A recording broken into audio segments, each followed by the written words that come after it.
La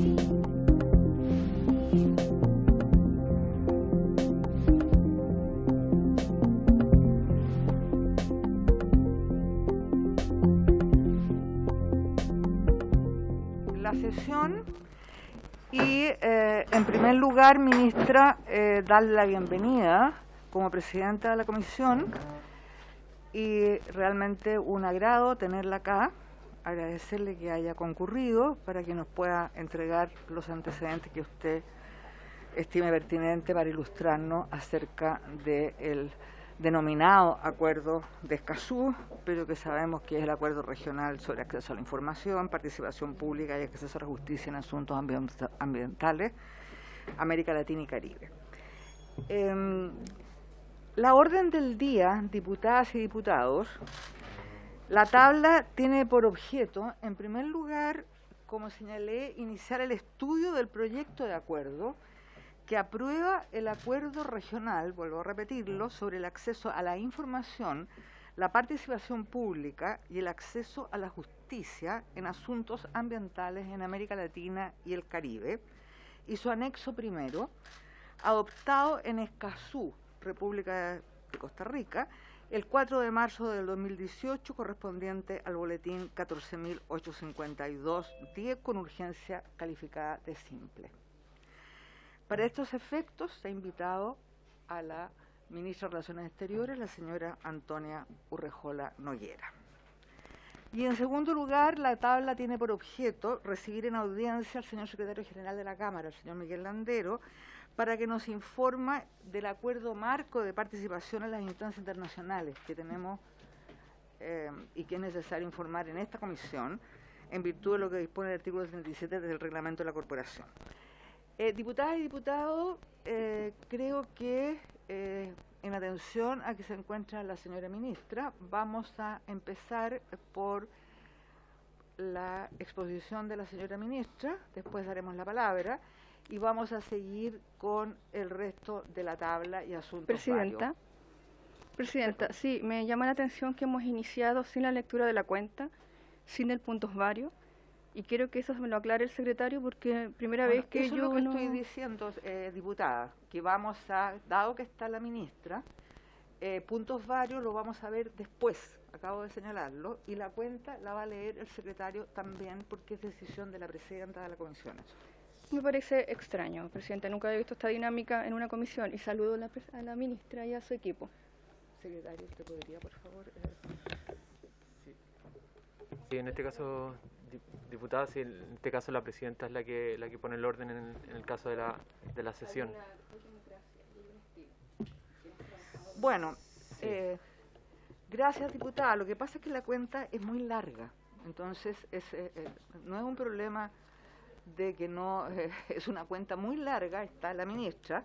No es necesario que la ministra escuche esta larga cuenta, que la vamos a analizar porque tenemos que tomar acuerdos en relación con la cuenta, entre otras cosas. Hay muchos puntos de esta cuenta en la cual se necesitan acuerdos para ser tomados por esta comisión.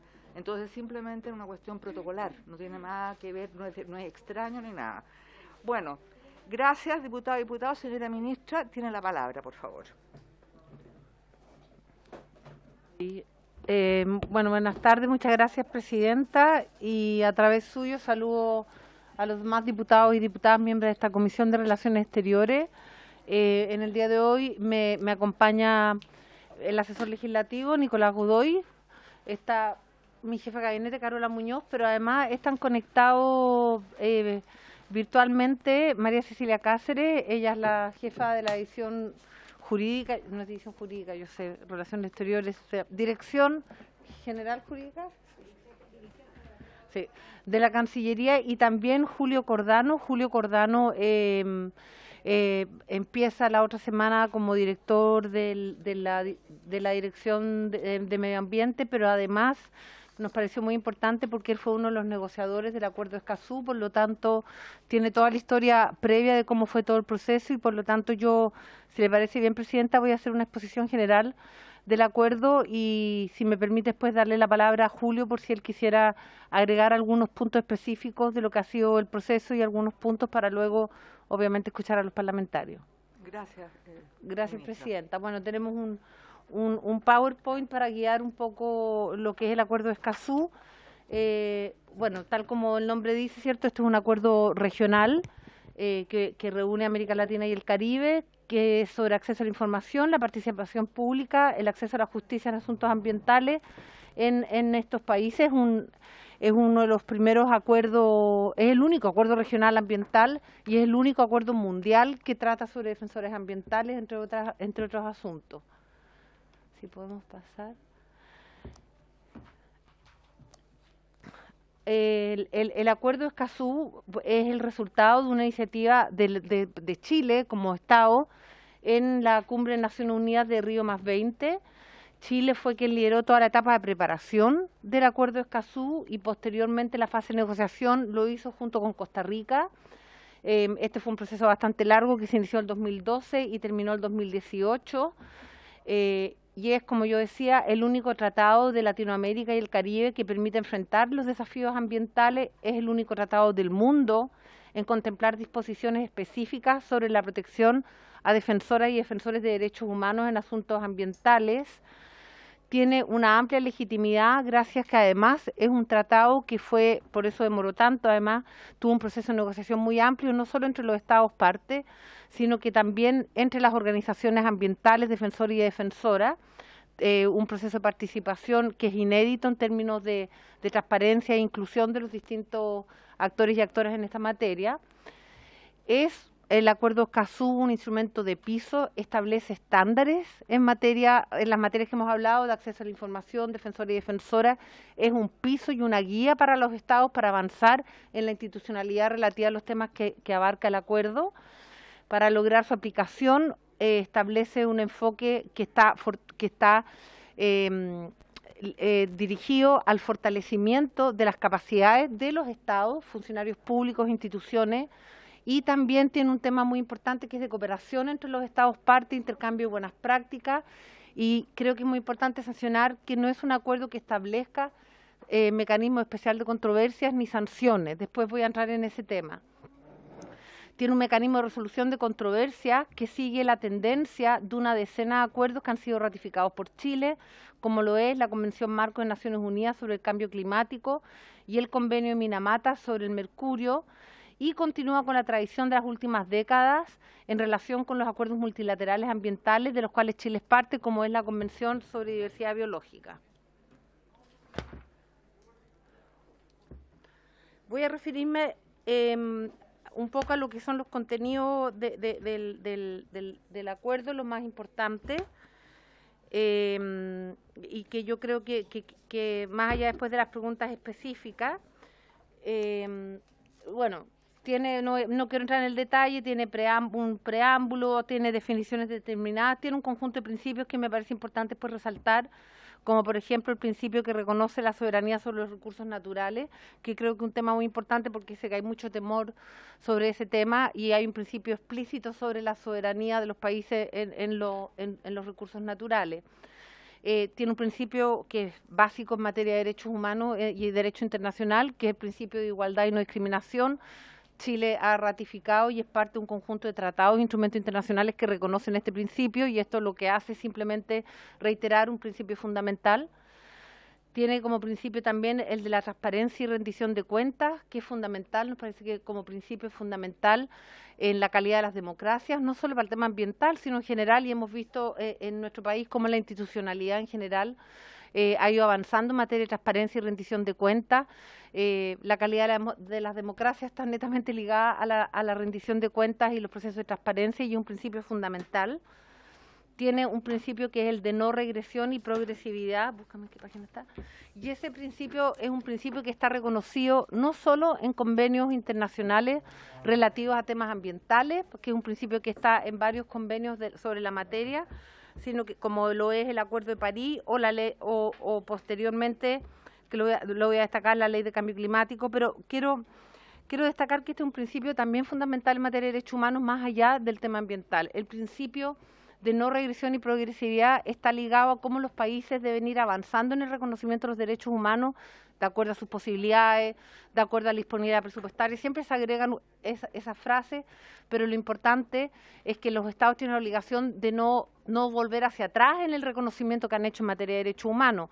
Este principio está, como yo decía, en distintos tratados internacionales ligados a temas ambientales, como también en la Convención Americana de Derechos Humanos, cuando se refiere a los derechos económicos, sociales, culturales y ambientales, el artículo 26 de la Convención, que establece precisamente el principio de no regresión. Luego, es importante señalar que este principio ya está reconocido en la legislación nacional, la ley que acaba de entrar en vigencia, la ley que estoy segura que no sé si pasó por acá, pero es la ley de marco de cambio climático, acaba de entrar en vigencia y reconoce este principio también. Y en materia comercial, el principio de no regresión también existe en varios tratados de libre comercio, es decir, tampoco es una novedad. El principio de buena fe, bueno, estamos en la Comisión de Relaciones Exteriores, creo que no hace falta que me refiera al Pacta Sunt Servanda y la Convención de Viena, pero es un principio básico que los Estados, cuando suscriben tratados, hay una buena fe de que se van a cumplir esos tratados. El principio luego preventivo, y este principio también es reconocido por otros tratados internacionales, tampoco es nuevo el Acuerdo de Escazú, tratados internacionales los cuales Chile ya ha ratificado, el Convenio de Basilea para prevenir los daños que podrían generar en transporte transfronterizo de derechos peligrosos, reconoce el principio preventivo, o el artículo 14 del Convenio sobre Diversidad Biológica, que lleva muchos años siendo un tratado ratificado por Chile, y básicamente lo que busca, ¿cierto?, es promover las mejores decisiones por medio de los derechos de acceso para evitar posibles daños ambientales que se podrían dar en ausencia de sistemas democráticos de gestión ambiental. También aquí quiero recalcar, además del marco constitucional, la ley de bases de medio ambiente, etcétera, quiero recalcar que la ley marco de cambio climático que acaba de entrar en vigencia reconoce explícitamente también este principio. Establece en su artículo 2 que cuando hay un riesgo o peligro de daño grave o irreversible, la falta de certeza científica no deberá utilizarse como razón para postergar la adopción de medidas para evitar dichos riesgos o peligros o impedir los efectos adversos del cambio climático, considerando el principio de costo-efectividad. Es decir, este principio que está en el Acuerdo de Escazú no solo existe en un conjunto de tratados que ya hemos ratificado, sino que además está en la Ley de Cambio Climático. Luego está el principio precautorio, otro principio que está reconocido ampliamente por el derecho internacional ambiental, está en el Protocolo de Montreal, en el Convenio sobre Diversidad Biológica, en la Convención Marco de Naciones Unidas sobre Cambio Climático, en la Declaración de Río del 92, y básicamente también el principio precautorio está dirigido a que la falta de certeza científica absoluta no tiene que utilizarse como una razón para postergar la adopción de medidas eficaces en función de los costos para impedir la degradación del medio ambiente. Nuevamente, este principio también está reconocido explícitamente en la Ley de Cambio Climático, también en su artículo 2. No voy a referirme exactamente a lo que dice la ley. Luego, otro principio que es muy importante, y es muy importante si estamos hablando de crisis climática, que es el principio de equidad intergeneracional. Este es un principio que también está en un conjunto de tratados de derechos humanos, está consagrado desde la Declaración de Río del año 92, también en la Convención Marco de Naciones Unidas sobre Cambio Climático, en la Agenda 2030 y los Objetivos de Desarrollo Sostenible, y también existe un conjunto de informes de la Comisión Interamericana de Derechos Humanos que reconocen también este principio de equidad intergeneracional. Por lo tanto, de nuevo aquí no hay nada nuevo, por decirlo así. Hay un principio que es muy importante en el Acuerdo de Escazú, que es el principio de máxima publicidad. Creo que este es uno de los temas, creo que de los más importantes del acuerdo, que apunta a que, por principio, toda la información ambiental debe ser pública y que es deber de las autoridades difundirla y permitir el acceso del público a ella. El texto del Acuerdo de Escazú señala que hay oportunidades, y esto es bien importante, donde el Estado puede denegar el acceso a información, es decir, es un principio general, de acuerdo al derecho internacional de los derechos humanos, el principio de máxima publicidad, pero no es un principio absoluto, permite excepciones, lo tenemos en nuestra ley de acceso a la ley de transparencia, los estándares interamericanos en relación al acceso a la información pública, reconocen que estos principios de acceso a la información o de máxima transparencia aceptan excepciones. El Acuerdo Escazú lo que hace es que esas excepciones pueden estar establecidas en la ley, y si los Estados partes no tienen excepciones, señale cuáles son las excepciones permitidas, en caso que los Estados partes ya no tengan esas excepciones. En el caso de Chile, la institucionalidad sobre acceso a la información ya tiene algunas excepciones, pero además el Acuerdo de Escazú establece algunas de las excepciones, como por ejemplo en caso de interés nacional, seguridad pública, en caso de poner en riesgo la vida de alguna persona, están establecidos ahí. No me quiero detener en los detalles, pues si quieren podemos entrar más en detalle, y es un principio, como yo decía, que está reconocido también en el ámbito del derecho internacional de los derechos humanos, tanto en los distintos tratados como el Pacto Internacional de Derechos Civiles y Políticos, y existe numerosa jurisprudencia interamericana sobre el acceso a la información. Chile tiene un caso, el que es el caso de Marcel Claude Reyes, sí, con Chile, que precisamente fue cuando se empezó a establecer la necesidad de que Chile empezara a regular el acceso a la información. Chile en eso, yo creo además, y esto es, creo que es bien importante señalarlo, yo creo que Chile, si uno compara con los demás países de la región en esta materia, es un ejemplo para los países de la región. Más allá de las observaciones que uno puede tener, Chile es un ejemplo para los países de la región. El Acuerdo de Escazú, yo señalaba al inicio, es un acuerdo de cooperación entre los Estados partes. Y aquí hay un ejemplo donde Chile puede cooperar con otros Estados partes en cómo regular el acceso a la información. O sea, también es una oportunidad para Chile. No es solo una carga, me parece súper importante señalarlo, sino darlo vuelta. La institucionalidad que tiene Chile en estas materias, Chile es de los países que tiene más avanzado muchos de los temas que ya están en el Acuerdo de Escazú, y siendo un Estado parte y siendo un acuerdo de cooperación entre Estados, es un espacio donde Chile puede ser un ejemplo de buenas prácticas para otros Estados de la región. Quiero parar un poco en este tema, además, porque creo que es importante entender que el derecho a acceso a la información, ahí está establecido como un principio, es fundamental, y así se ha establecido en los estándares de derechos humanos, tanto interamericanos como universales. El acceso a la información es un elemento básico para el ejercicio de todos los demás derechos humanos, y es un elemento básico de cualquier sistema democrático, y eso es algo que a nivel tanto de Naciones Unidas como de la Comisión Interamericana de Derechos Humanos no está en discusión hoy día. El Acuerdo de Escazú no está inventando un principio nuevo, está simplemente ratificando algo que ya lleva mucho tiempo a nivel de los tratados y de la jurisprudencia internacional en la materia. Después seguimos con el principio de soberanía permanente de los Estados sobre los recursos naturales, al cual yo me refería hace un rato, y efectivamente aquí, con el fin de dar certeza, se establece, cierto, que el Acuerdo de Escazú no busca afectar la capacidad de los Estados para ejercer soberanía sobre sus recursos naturales, y esto es muy importante, porque es uno de los temores que ha aparecido en el debate, y claramente establece que se reconoce el principio de soberanía permanente, y subrayo permanente, no está sujeto a condiciones, no está sujeto a excepciones, es un principio que se reconoce de manera permanente, que es la soberanía de los Estados sobre sus recursos naturales, principio que también está consagrado en otros tratados y declaraciones, como es la Declaración de Río del año 92. Luego se establece el principio de igualdad soberana de los Estados, que también tiene que ver con que los Estados partes están en igualdad de condiciones, iguales derechos, iguales deberes. No hay Estados que están por sobre otros Estados respecto a los Estados partes.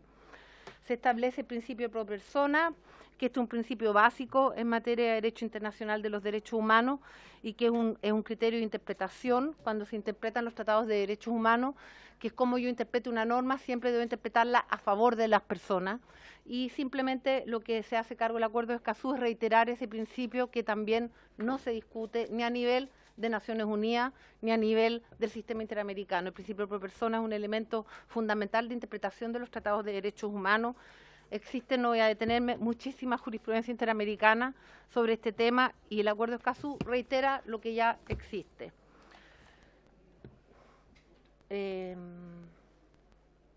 ¿Contenido del acuerdo? Perdón. Bueno, contenido del acuerdo, yo básicamente, yo quisiera recalcar, uno, el acceso a la información ambiental. que dice relación con uno de los principios que estábamos comentando. Ahí establece, ¿cierto?, la importancia de que los estados establezcan institucionalidad para que las personas puedan acceder a la información ambiental.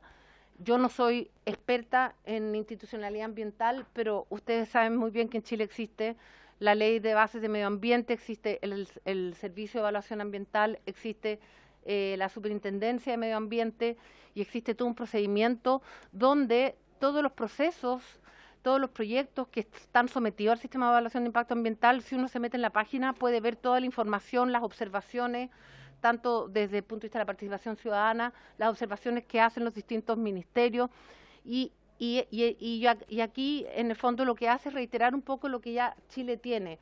Quizás haya que mejorarlo, no soy experta y no me voy a meter en ese tema, pero ya nosotros tenemos una institucionalidad en la materia donde se establece este principio. Habrá que eventualmente revisarlo, si eso es suficiente, si hay que avanzar más, pero existe ya, y existe, si ustedes se meten tanto en el CEA como en el SIA, van a ver del proyecto que quieran, en qué proceso está, cuáles son las observaciones que se han hecho. Luego establece la necesidad de generar y divulgar esta información ambiental, que básicamente tiene que ver con, porque no basta con que yo diga aquí está la información disponible, sino que yo pueda llegar hacia los ciudadanos y las ciudadanas y que esa información sea fácil de entender.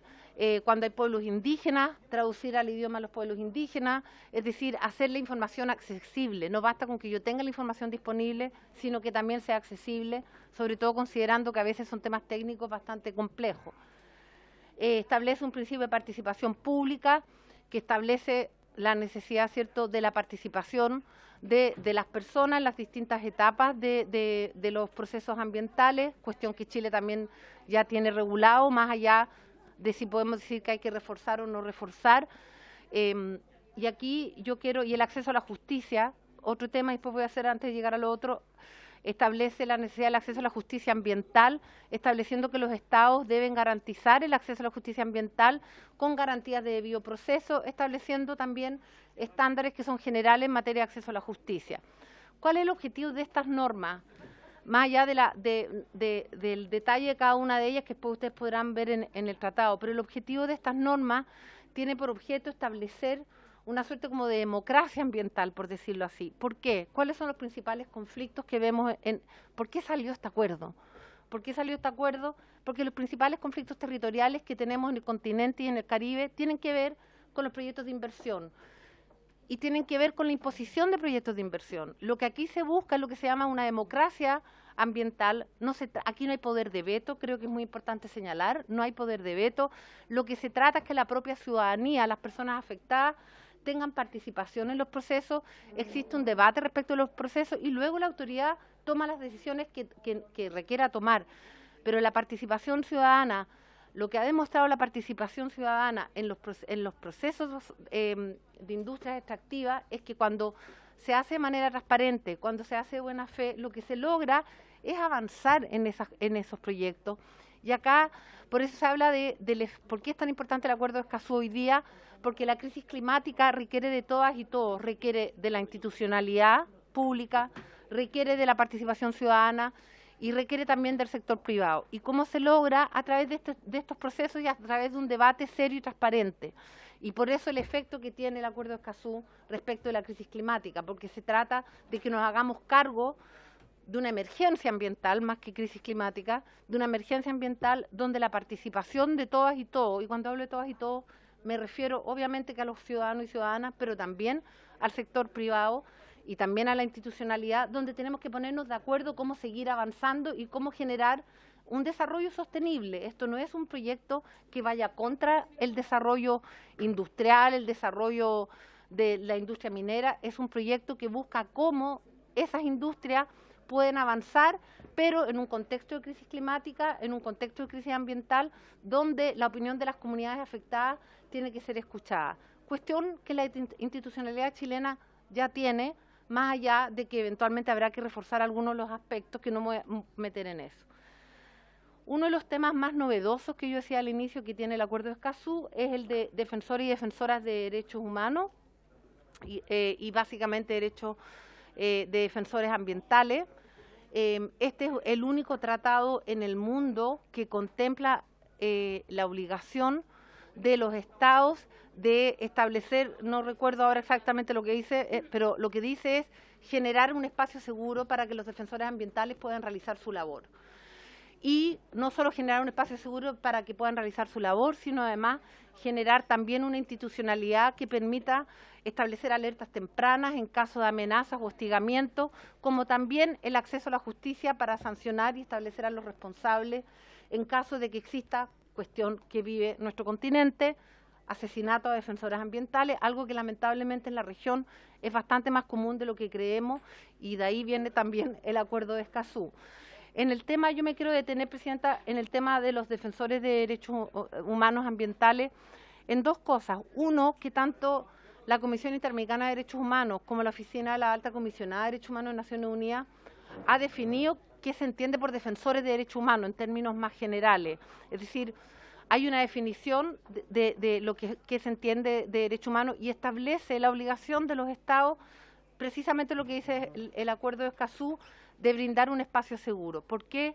Porque es el derecho a defender derechos, y el derecho a defender derechos es también parte integrante de las sociedades democráticas.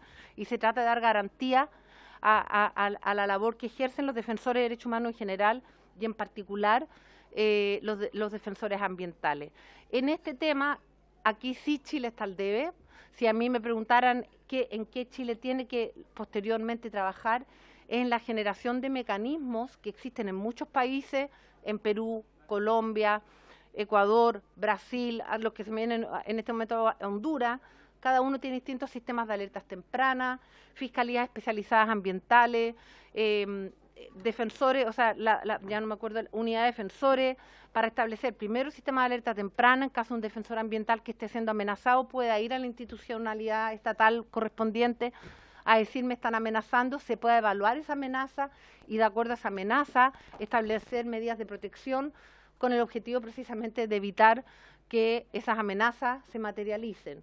Y eso es algo que existe en muchos países de la región. Chile no lo tiene, y ese, si me preguntaran a mí dónde Chile tiene que trabajar, es en ese tema. Y yo creo que este tema no hay que mirarlo con temor, todo lo contrario. Yo creo que es necesario, si estamos hablando de una sociedad democrática que quiere garantizar la vida de sus ciudadanos y ciudadanas. Ahí me permito, Presidenta, detenerme un poco en mi experiencia como excomisionada, que a mí me tocó trabajar mucho con países como Brasil, Colombia, Perú, que tienen unidades especializadas, sea la unidad en Ministerio de Justicia, sea en las fiscalías, tienen distintos modelos, pero esas unidades especializadas para la protección de defensores de derechos humanos en general, aquí estamos hablando solo ambientales, han salvado vidas,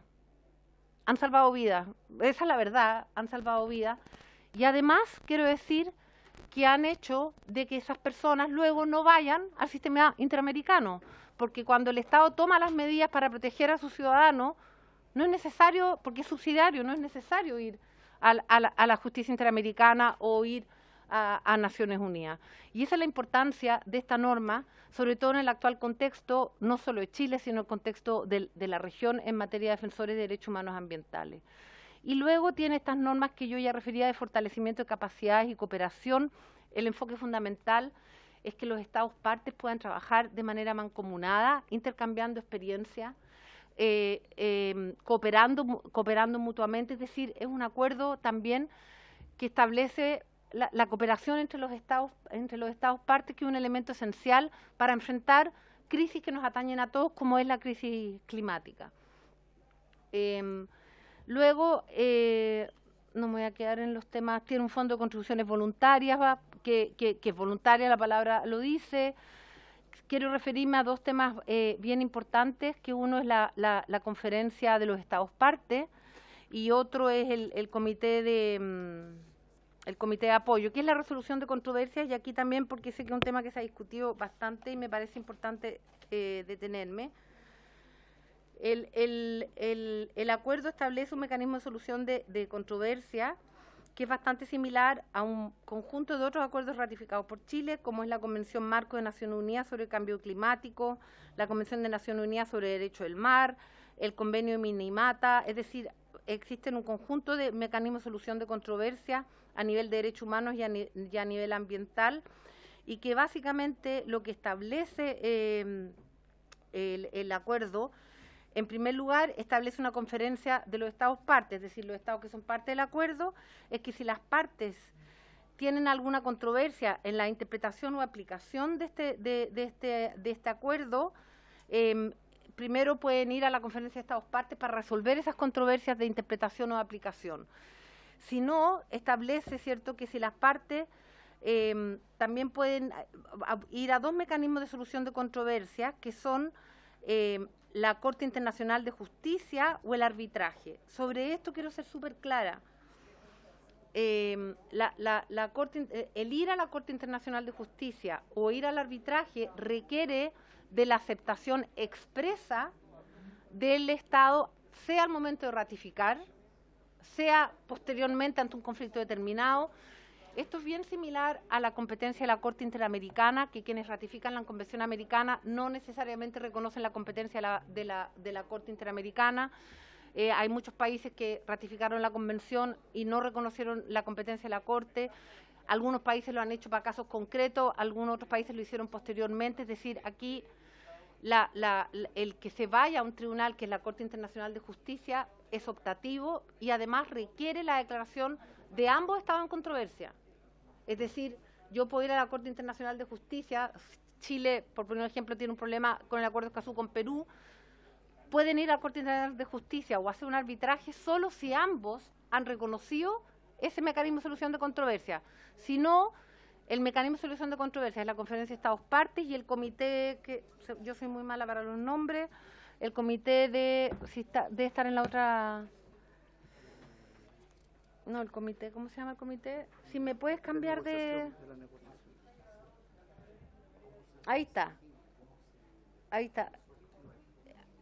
Lo que pasa, bueno, después en todo caso le voy a dar a Julio Cordano la palabra en este tema, pero establece un comité, que no me acuerdo ahora el nombre, además de la Conferencia de Estados Partes, que no está ahí establece un comité, y ese comité también es un comité de solución de controversias que no es jurisdiccional, que es de mediación, y que es amistoso básicamente, no es un juicio. Entonces, existen primero los mecanismos propios del acuerdo que yo estoy estableciendo, que es la Conferencia de Estados Partes y este comité, y posteriormente solo si ambas partes están de acuerdo, y así ambas o tres partes, según quienes están en el conflicto, y así lo han reconocido, si así lo han reconocido, pueden someter el caso a la Corte Internacional de Justicia o a un arbitraje. ¿Cómo lo hacen?, pregunta el diputado.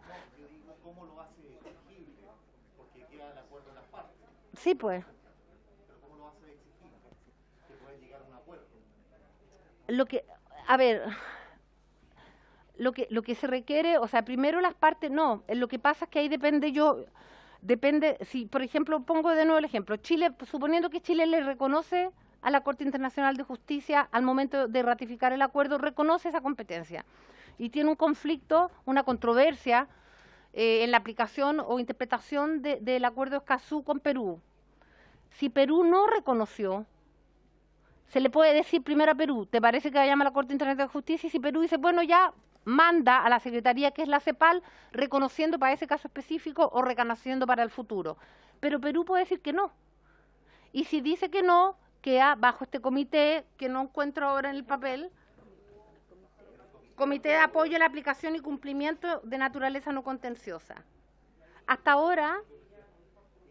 Pero mi pregunta es, si ese conflictúa al comité, el comité, ¿cómo te exigen a ti a poder llegar a un acuerdo? Sí, después las preguntas. Por favor. Diputado, terminemos la intervención de la viuda la palabra para todas las dudas que tengan. Sí. No hagamos diálogos cruzados, ¿ya? Sí. Después, en otros aspectos, un tema que también yo sé que es bastante sentido, porque me lo han planteado varios diputados de manera bilateral, es el tratamiento de países menos adelantados, los países en desarrollo sin litoral y los pequeños estados insulares en desarrollo, que es un tema que también entiendo que causa algunas dudas. En este tema, lo que se señala es que se le prestará especial atención en la cooperación para el fortalecimiento de las capacidades nacionales a fin de implementar el acuerdo de manera efectiva. Es decir, los países que el Acuerdo Escazú determina que son países menos adelantados, los países en desarrollo sin litoral o los pequeños estados insulares en desarrollo, esta norma va dirigida a fortalecer sus capacidades, no va dirigida a renunciar a la soberanía, a permitir el acceso al mar. A lo que va es, dado que hay desigualdad entre los estados partes y algunos de estos países no tienen ninguna capacidad en materia de información, de acceso a la información pública, de defensores, etcétera, establece una obligación de fortalecer las capacidades de estos estados. Es como las personas en situación de vulnerabilidad que requieren una atención especial, es lo mismo respecto a los estados. Ese es el objetivo de esta norma. No, bajo ninguna circunstancia tiene por objeto reconocer, en el caso de aquellos países sin litoral, reconocer su derecho al mar. No va para allá, no tiene ningún sentido, ni busca eso. Y sobre ese tema después le voy a pedir a Julio Cordano, que estuvo en las negociaciones, que se refiera más en detalle, porque entiendo que varios parlamentarios están preocupados por esa norma, de cómo fue ese debate, para que se entienda más el alcance de la norma. Yo creo que con eso estamos como las ideas más generales, Presidenta, porque después vienen las enmiendas, como la firma y la ratificación, tiene una secretaría técnica, que es la CEPAL, no admite reservas, es bien importante establecer que este acuerdo, como cualquier tratado de derechos humanos, no admite reservas. Esos son como los temas fundamentales. Si me permite, Presidenta, me gustaría pasarle la palabra a Julio Cordano, que está de manera híbrida, pero como él fue un agente negociador del acuerdo, en algunos de estos temas que yo sé que son los que más preocupan a varios parlamentarios, él pudiese aclarar alguna de esas dudas. Así que, si me permite, Presidenta, con su venia. Sí, muchas gracias, ministra. Antes de entregarle la palabra al ex negociador, quisiera darle la bienvenida a nuestro querido embajador Mariano Fontecilla.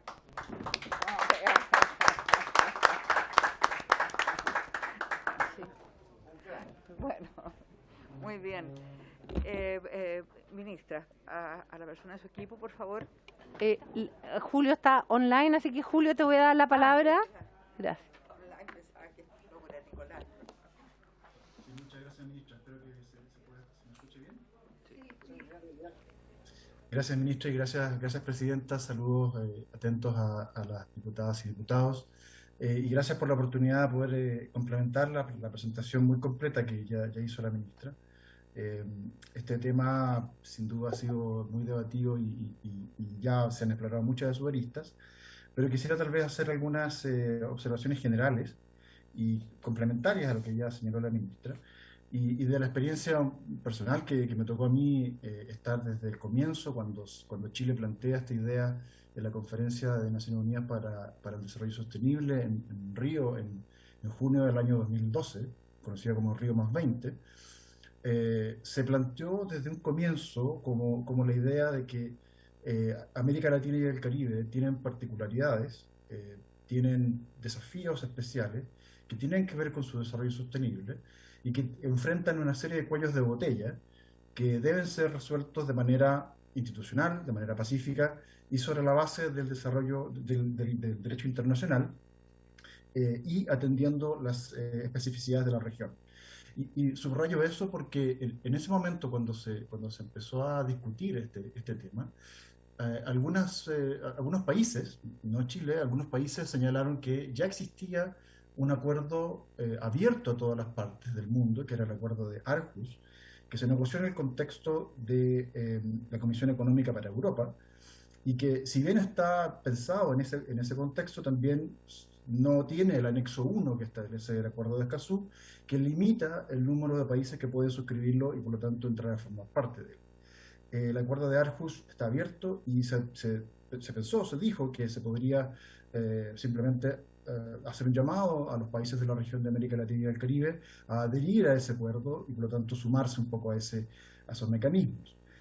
Sin embargo, la evaluación que se hizo en ese momento fue de que América Latina y el Caribe necesitaba desarrollar su propio espacio, necesitaba atender a sus propias particularidades, y por eso Chile encarnó de alguna manera esa aspiración y planteó una declaración que se inscribió como documento oficial de la Conferencia de Río +20 para iniciar este proceso de negociación. Y por lo tanto, se trata del establecimiento de un espacio de cooperación sin obligaciones que sean indeseables para los países, sino por el contrario, reconociendo que hay objetivos comunes que deben ser enfrentados de manera conjunta.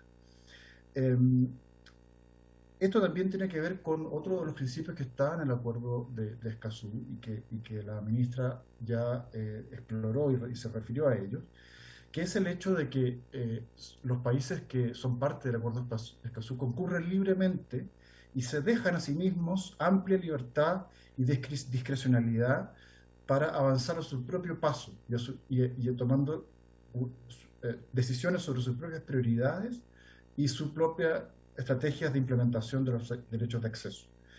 Y eso está recogido en el texto con múltiples referencias a la legislación nacional, a las circunstancias nacionales, y hay más de 20 referencias en todo el texto con respecto a esa flexibilidad, justamente reconociendo que los distintos países de la región inician este camino desde puntos de arranque distintos y por lo tanto cada uno mantiene esa discrecionalidad para aplicar sus disposiciones.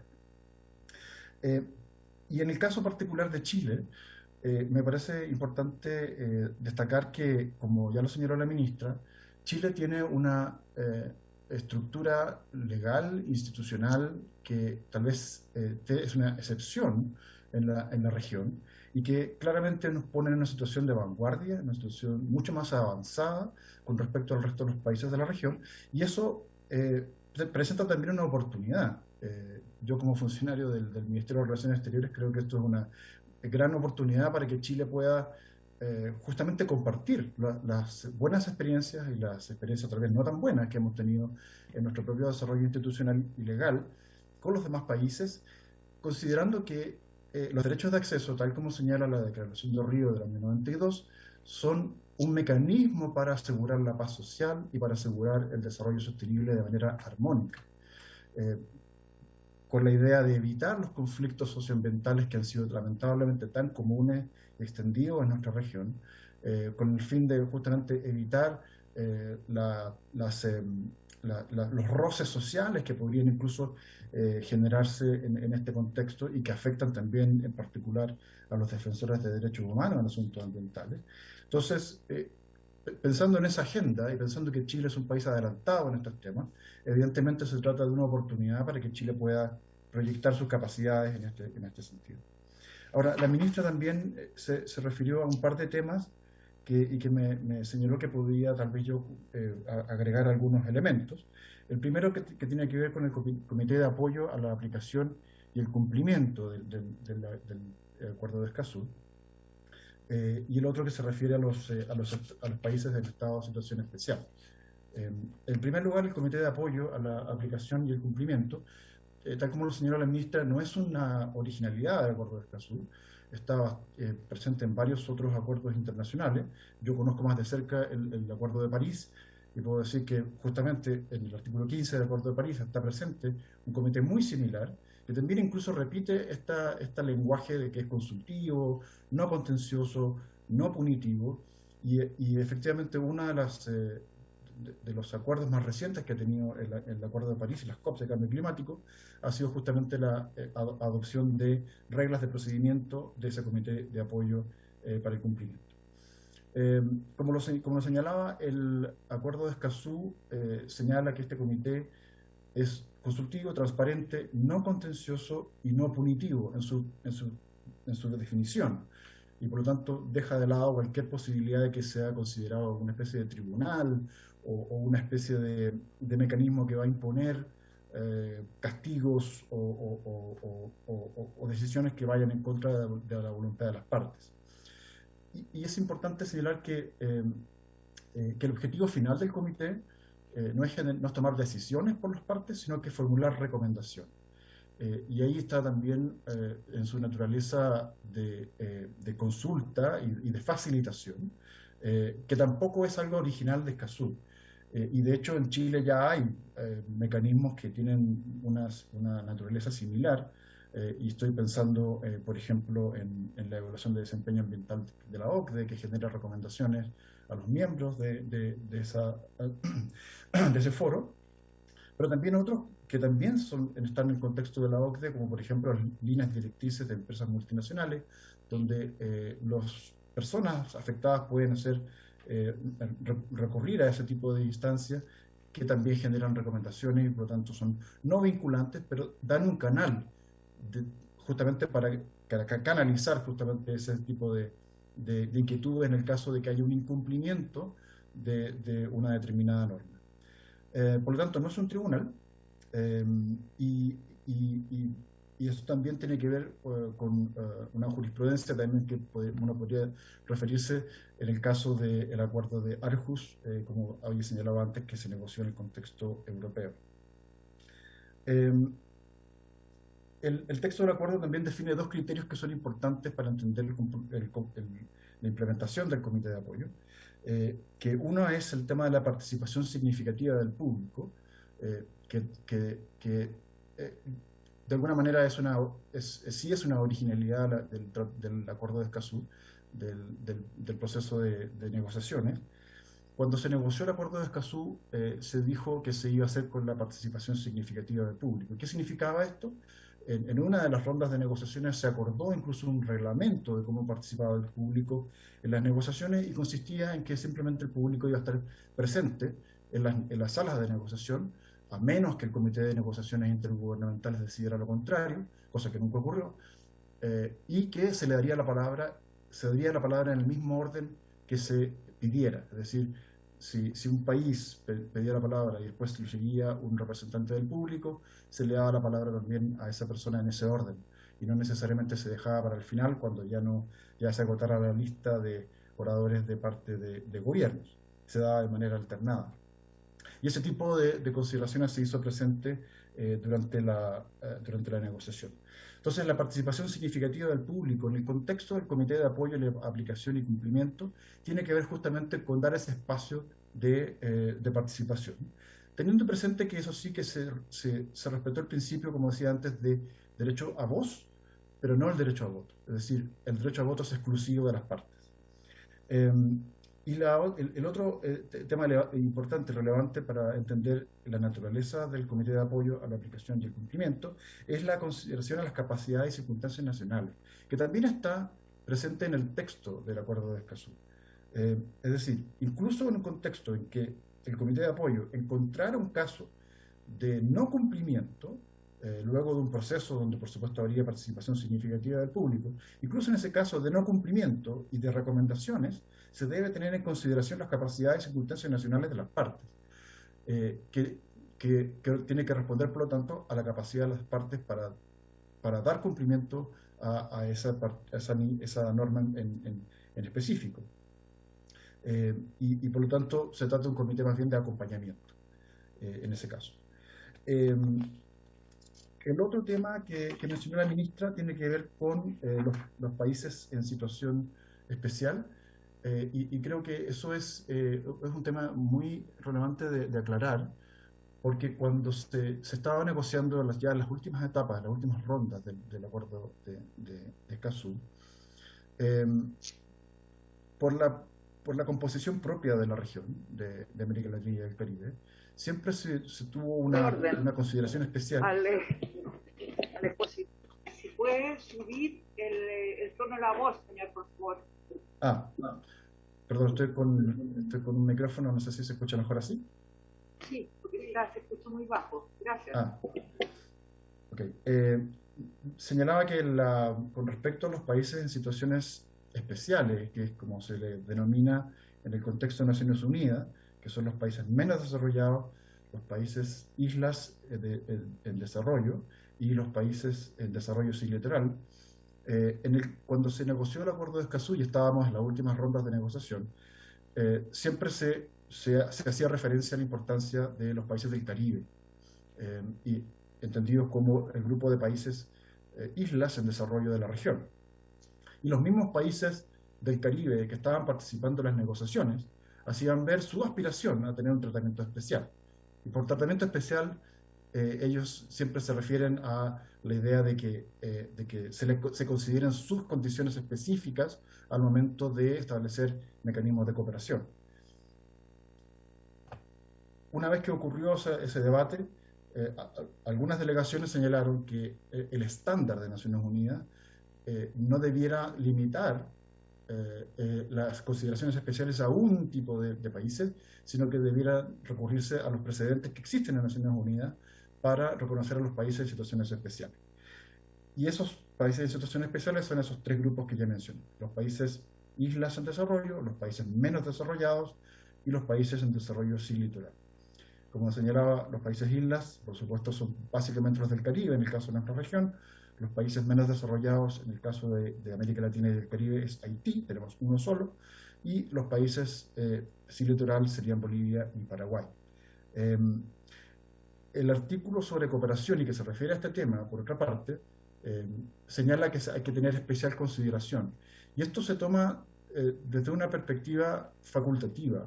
Cuando se avanza en el texto y los países reconocen que para cumplir con esas consideraciones especiales se establece una lista de actividades, se dice que se debieran establecer actividades tales como, y por lo tanto se abre un poco la puerta a que el país mismo que establezca o que adopte esa consideración especial hacia estos países, establezca y defina por sí solo, tal vez sobre la base de los ejemplos que están en el acuerdo de Escazú, cuáles son las ideas o actividades que emprenderá para demostrar que ha tenido consideración especial hacia estos tres grupos de países.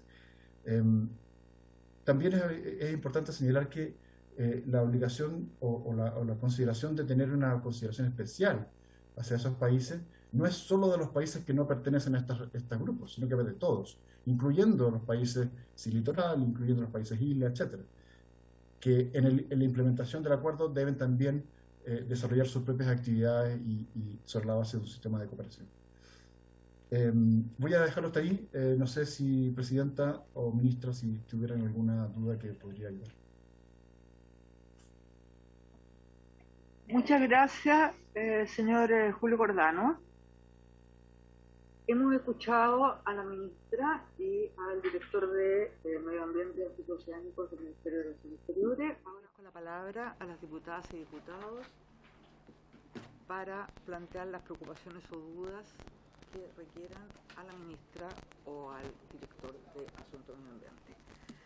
Diputado Mirosevich tiene la palabra. Muchas gracias, señora presidenta. Saludo por su intermedio a la señora canciller, a su equipo, a su jefe de gabinete, a su asesor. Muchas gracias por acompañarnos en esta comisión y por inaugurar, por dar puntapié a este debate que hace rato, un par de años, veníamos peleando de esta comisión para que se discutiera y se aprobara este acuerdo, que Chile fue uno de los impulsores, como bien nos recordaba la ministra. Por supuesto que desde ya comprometo mi voto a favor de un acuerdo regional que se hace cargo de un asunto que preocupa a muchos países de la región. Lo decía la ministra, la responsabilidad de proteger a los defensores de derechos humanos es central. Y tenemos que hacerlo. De hecho, aquí no muy lejanamente, aquí también en Chile hemos tenido casos que se ha discutido mucho respecto de la persecución a defensores de derechos humanos en temas de agua, en temas de conflictos con grandes proyectos ambientales, en fin, donde se genera duda respecto también de no solo de sus persecuciones, sino que también sobre su fallecimiento. Pero ¿para qué hablar del resto de la región, donde la situación es realmente dramática? Perú, Colombia, Brasil, en Centroamérica y el Caribe pasa algo bastante parecido, lamentablemente. Pero además, hacerse cargo de la información ambiental, de la participación, que las comunidades participen de estas decisiones que se toman, del acceso a la justicia. Entonces me parece, presidenta, que tenemos que apoyar un proyecto, un acuerdo de esta naturaleza, que no significa en absoluto una amenaza para Chile, sino que significa una oportunidad. Ahora, respecto de las supuestas amenazas que han sido debate en la opinión pública, en los medios de comunicación, me parece que hay que destacar algo que dijo la ministra, que hay que subrayar para que la gente lo sepa, respecto de los países sin litoral, que ha sido uno de los artículos que se ha discutido, es el artículo 11, es importante que la gente que nos escucha lo pueda leer, artículo 11, en su numeral 2 dice precisamente, hace mención a los países sin litoral. Sin embargo, como bien dijo la ministra, se refiere a cooperación técnica. No se refiere a que Chile, luego de firmar esto, va a comprometer en lo absoluto su soberanía, en este caso su soberanía, una salida soberana al mar para Bolivia, como se ha dicho, en ningún caso. Esa es una argumentación que yo diría no es gris, es completamente falsa. O sea, el espíritu del acuerdo no tiene nada que ver respecto a soberanías territoriales. En este artículo, como bien lo dice, el título es cooperación, artículo 11, cooperación. No se refiere a que los países vayan a comprometerse a entregar, ni menos obligarse a negociar, como ya la Corte Internacional lo ha descartado. Chile no tiene una obligación de negociar. Por lo tanto, no estamos firmando este acuerdo pensando en eso, en ningún caso. Ni nadie de la región lo está haciendo pensando en eso, nadie. Por el contrario, simplemente se trata de cooperar con aquellos países menos avanzados que requieren cooperación técnica. ¿En qué áreas? En el marco de la protección de derechos humanos y de democracia ambiental, que es el marco de este acuerdo. Este no es un acuerdo sobre límites ni sobre fronteras, por lo tanto, descartémoslo absolutamente. Ahora, creo que la palabra clave es democracia ambiental, ¿no? Tema pendiente en América Latina y probablemente también en el mundo, pero en nuestra región en particular, necesitamos profundizar la democracia ambiental en un escenario de gran riesgo para Chile, uno de los 10 países en el planeta que vamos a vernos más afectados por el cambio climático. Las consecuencias nos pegan a nosotros, un país litoral que depende de la agricultura, nuestros glaciares están derritiéndose, la Antártica, en fin, ¿para qué decir? Estamos en un escenario de crisis hídrica, lo decía el ministro del MOPA hace un par de días atrás aquí en esta misma Cámara, el 60% de su tiempo se trata sobre la crisis hídrica, imagínense. ¿Quién iba a imaginar que el ministro de Obras Públicas, 60% de su tiempo y dedicación tiene que ver con crisis hídrica? O sea, no podemos retrasar más que nuestra participación en la comunidad internacional ponga el foco en los asuntos ambientales. Hay que poner el foco, la ministra ya ha mencionado que una de las prioridades va a ser, y termino con esto para no latear, una de las prioridades de la política exterior chilena va a ser la agenda ambiental.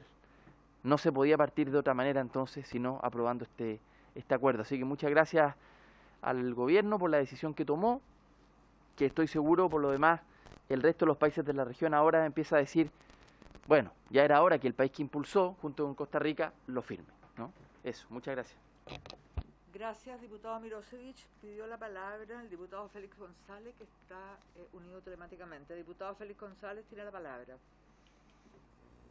Muchas gracias, presidenta.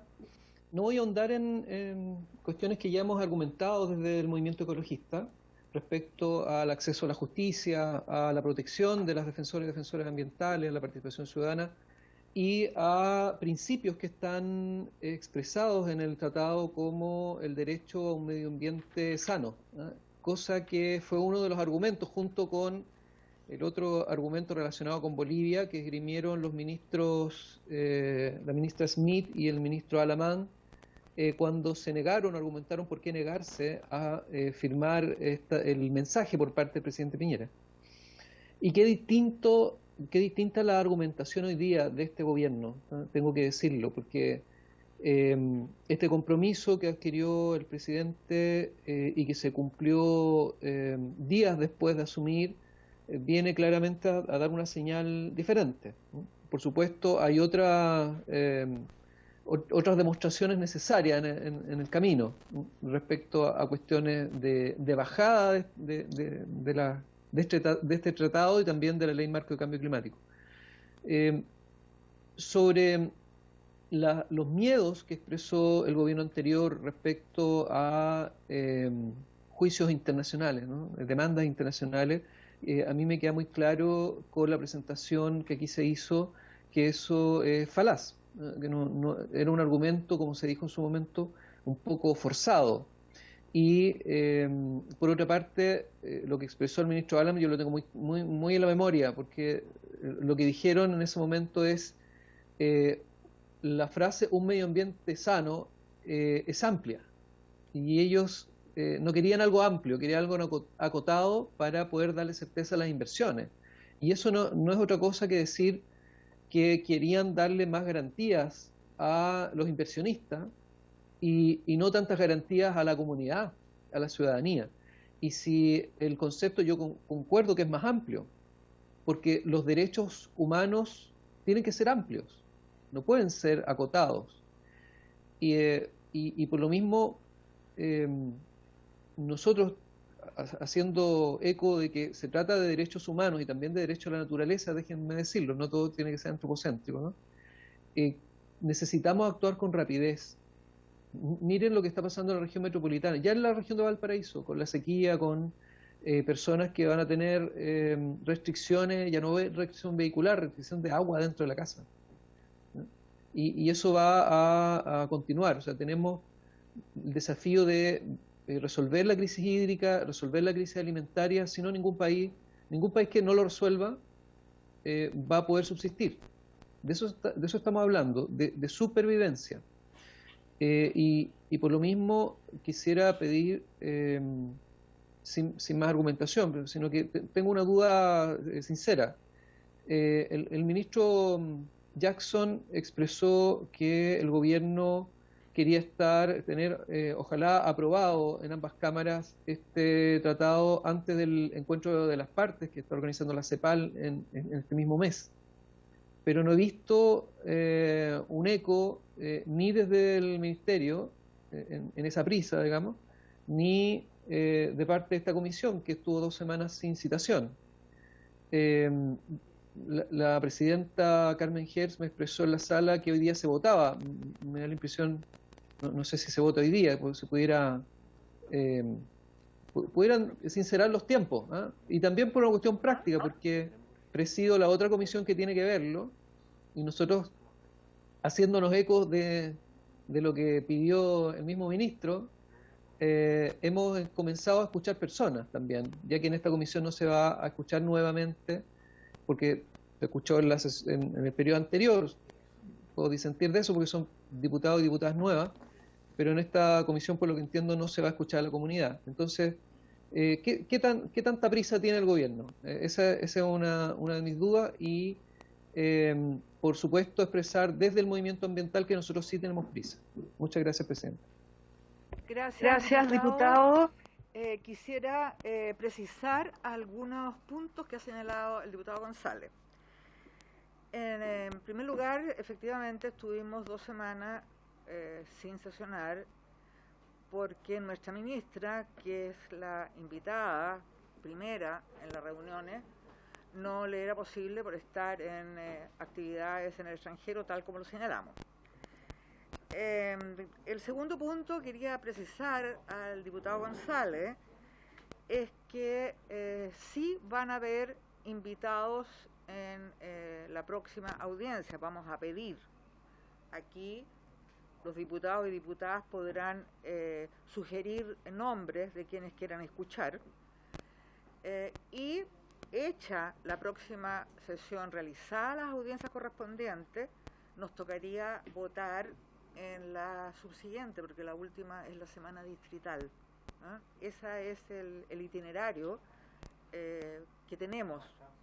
No hay un afán, digamos, ni de la comisión ni del ministerio de dilatar, ni mucho menos esto, sino más bien dar a conocer en forma responsable cuáles son los contenidos del tratado, y además de lograr que en el entendimiento de los contenidos de ese tratado logremos el mayor apoyo a una política de Estado como es la adhesión al Tratado de Escazú, que yo felicito, y aprovecho de felicitar, que hayamos retomado el tema de política de Estado en este punto, y señalar y recordar, como ya lo señaló la ministra, que Chile fue uno de los países más activos en las negociaciones junto con Costa Rica del Tratado de Escazú.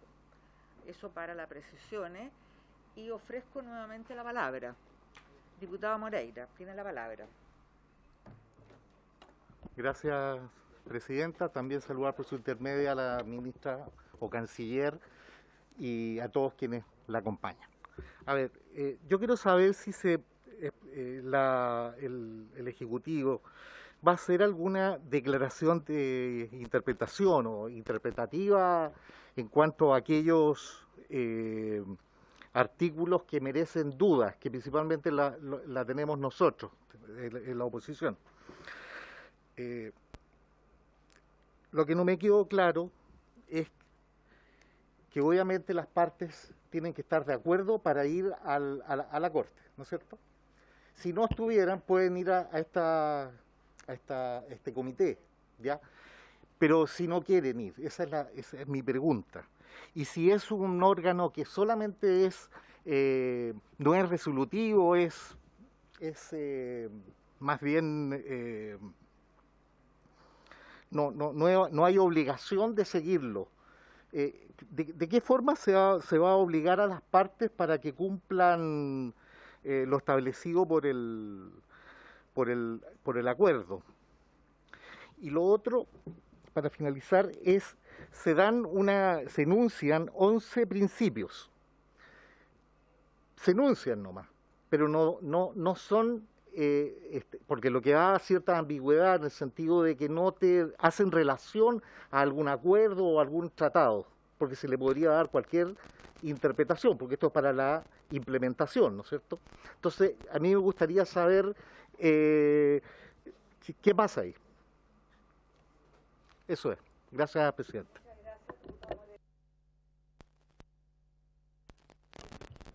Gracias, presidenta. Primero saludar a la ministra, sus asesores. ¿Sí? ¿Sí? ¿Seguro? Ya. No tengo problema, Ya, vale. Bueno, saludar a la ministra, sus asesores, con quien tuve la oportunidad también de reunirme hace algunos días. Tuve la mejor de las recepciones y para nosotros es muy importante poder avanzar en aprobar este tratado. Y así lo hemos dicho incluso públicamente. Está Sofía Cid, por su intermedio, diputada subjefa de bancada también. Nosotros, como bancada, gran parte de ella, no puedo decir que todos, pero no tendríamos problemas respecto al fondo de este tratado.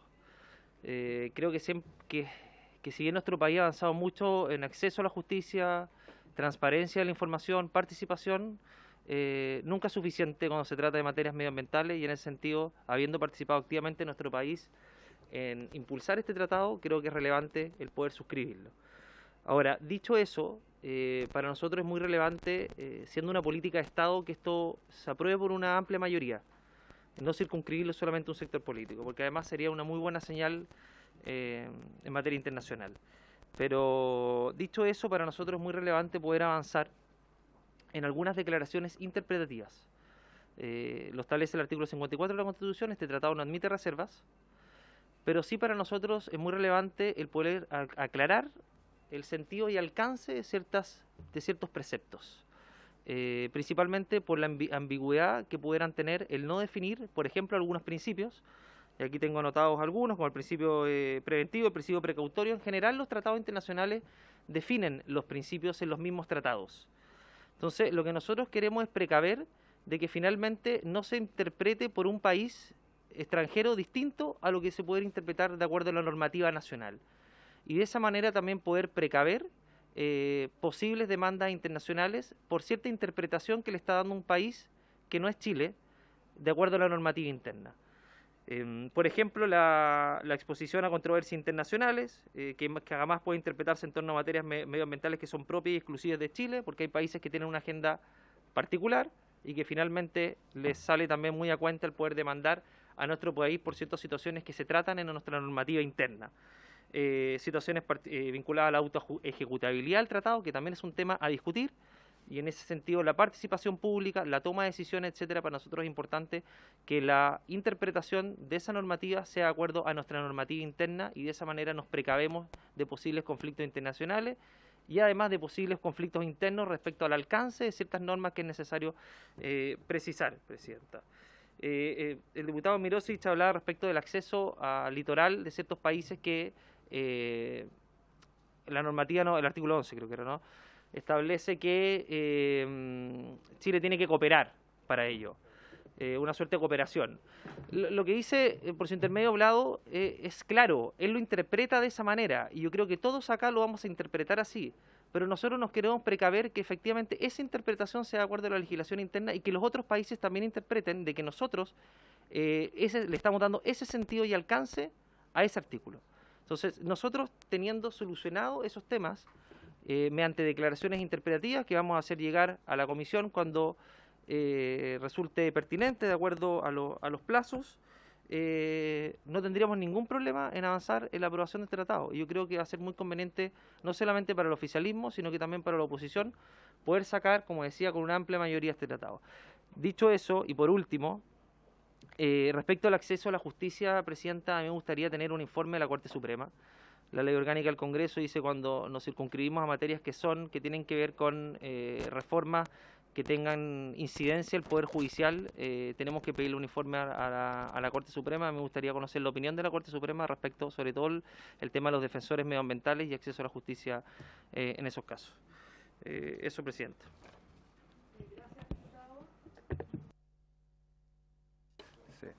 Muchas gracias, Presidenta. Por su intermedio, saludar a nuestra Ministra de Relaciones Exteriores, su asesor jurídico y la embajadora jefe de gabinete. Aprovechar de felicitar a la embajadora por su reciente nombramiento como grado embajadora. Creo que el proyecto que vemos hoy, este acuerdo, representa un salto civilizatorio, un salto, digamos, del desafío más grande que tenemos como especie en nuestra historia probablemente, que es el cambio climático y la crisis ambiental que vivimos. Entonces, en eso creo que el gobierno da un paso de volvernos a generar este espacio de participación internacional en materia ambiental, que lamentablemente no se dio y nos puso del lado de países como Venezuela, Cuba, El Salvador y Nicaragua, que son los países latinoamericanos que no son parte de este acuerdo, donde obviamente creo que nadie quiere estar en ese grupo selecto de países latinoamericanos. Entonces creo que hoy día volvemos al lugar donde no nos deberíamos haber ido, el lugar donde estuvo Chile como negociador. Entonces en eso veo un aporte significativo de esta nueva Cancillería, pero más allá de discutir lo que se hizo o no se hizo antes, creo que debemos avanzar. Y lo necesario sería que este proyecto fuera aprobado por una amplia mayoría, no solo porque este tema ambiental no es un tema de los que estamos en el gobierno hoy día, es un tema de todos y cada uno en sus distritos lo puede ver. O sea, el tema de los defensores ambientales, Andrés lo tiene que tener muy claro, perdón por su intermedio, el diputado Lonto lo debe tener muy claro en nuestra región. Yo también soy diputado de esta región. Hemos visto como a defensores ambientales como Verónica Vilches, como a Marcela Nieto, como el mismo hoy día gobernador Mundaca, se les atacó, se les persiguió y no teníamos normativa, digamos, relativa a ese caso en particular. Y vemos el caso de que tal vez estamos a tiempo de que no llegue a los niveles que uno ve en países como Colombia, Nicaragua, donde la persecución de los defensores ambientales es grave. Creemos entonces que este acuerdo en el fondo va a solucionar varios problemas, va a generar espacios que también ya existen en Chile. Por ejemplo, el tema del acceso a la justicia ambiental. Nosotros tenemos una justicia ambiental exclusiva, que por eso también, yo en eso creo que, por su intermedio, Presidenta, que no sería necesario preguntarle a la Corte Suprema porque eso ya existe. O sea, es probablemente una parte del tratado que no va a cambiar mucho, no va a hacer mucha diferencia a lo que ya tenemos. Probablemente en otros espacios vamos a tener que avanzar más, por ejemplo, como acceso a información, como protección protección no jurisdiccional de los defensores ambientales, donde creo que es donde tenemos la principal merma, más que la protección, digamos, judicial que tienen los defensores ambientales.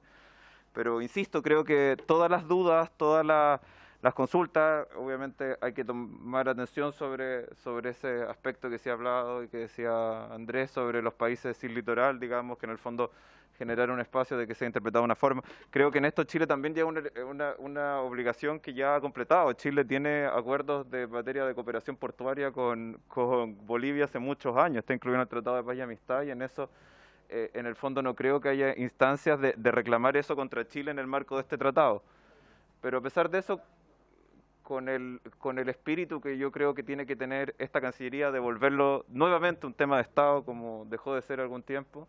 Creo que resulta necesario que esto sea con el acuerdo más amplio posible. Entonces, yo, ministra, le pido que si es necesario, nos hagamos parte de las disposiciones de interpretación que tienen las dudas los diputados de Moreira y Longton que lo han mencionado, porque creo que en el fondo esto tiene que ser aprobado de la forma más unánime posible, porque representa una política que tiene que ser duradera en el tiempo. No queremos que vuelva un gobierno y que denuncie el tratado o se salga o no lo respete o diga que esto fue un acto partidista, porque no es el caso.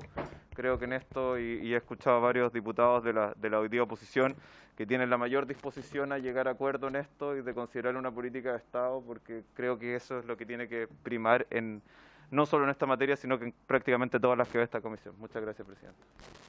Gracias, diputado. Yo quisiera precisar que tenemos que recibir al secretario general de la Cámara, que nos va a dar a conocer el acuerdo marco, que no es menor, digamos, de los organismos interparlamentarios. También tenemos que leer la cuenta y varios acuerdos tomar en función de la cuenta. Y yo lo último que quisiera señalar, ministra, que quizás es importante recalcar que la quinta reunión del Foro de los Países de América Latina y el Caribe sobre desarrollo sostenible, que se hizo en marzo del año 22, dio una largo marco y larga lista de todos los beneficios que representa este tratado ambiental para las inversiones. O sea, tanto la banca multilateral, perdón, por favor, los diálogos, perdona, estoy igual que ese inspector de colegio, pero ¿qué le vamos a hacer? Bueno,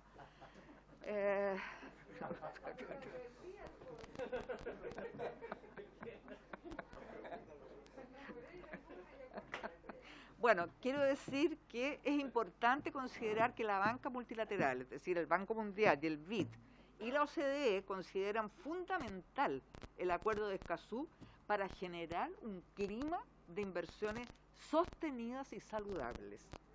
Porque Escazú es parte de la construcción que la comunidad internacional ha hecho, mundial, de avance frente a las problemáticas que se van generando.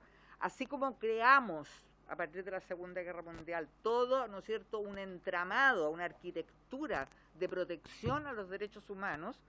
Hoy, dada la crisis, que no es necesario que ahondemos, todos sabemos que está prácticamente, como la OMS ha señalado, en peligro la especie humana. Frente a este desafío, precisamente la comunidad internacional da respuestas. Y una de las respuestas contundentes es el Tratado de Escazú, y que tiene que ver con nuestra región. Es extremadamente importante. Eso, ministra, ¿alguien quisiera hacer, diputado, serían las últimas, por favor, intervenciones, porque insisto que tenemos que recibir al secretario general de la Cámara? ¿Ya? Por favor. Tengamos no más de 3 minutos para que las intervenciones no sean largas. Adelante, diputado. Muchas gracias, presidenta. Muy breve. Primero, saludar a la señora ministra Urrejola y el equipo que la acompaña. Muchas gracias por estar acá. Un par de preguntas, aprovechando que está usted acá, entendiendo que en las próximas sesiones vamos a andar un poco más con los invitados que han venido. El texto del mensaje ingresado por el Ejecutivo señala lo siguiente: la aprobación de este instrumento internacional permitirá dar cumplimiento a uno de los cambios concretos contenidos en el programa de gobierno, el que busca llevar adelante un proceso de transformación de la institucionalidad ambiental para que ésta se adecue a la situación actual de escasez hídrica y crisis climática, y a las dinámicas y condiciones sociales, culturales, económicas y ambientales de cada territorio. Sería bueno que al menos nos profundizara, nos andara un poco, señora ministra, de cuáles son esas transformaciones a las que hace referencia, y en caso de no aprobarse este acuerdo, ¿qué impediría hacer la mencionada transformación? Eso como primera pregunta. Y la segunda, respecto al fondo de contribuciones de las partes a las que se refiere este acuerdo, me gustaría saber cuál sería el monto que Chile aportaría a este fondo. Eso, presidenta. Muchas gracias. Gracias, diputado. Diputada, tiene la palabra. ¿Usted la había solicitado? Por favor.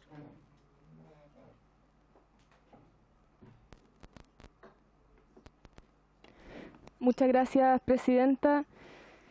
Primero que todo, saludar por su intermedio, señora presidenta, a la señora ministra, su jefa de gabinete. Felicidades también por su nuevo cargo y a su asesor jurídico.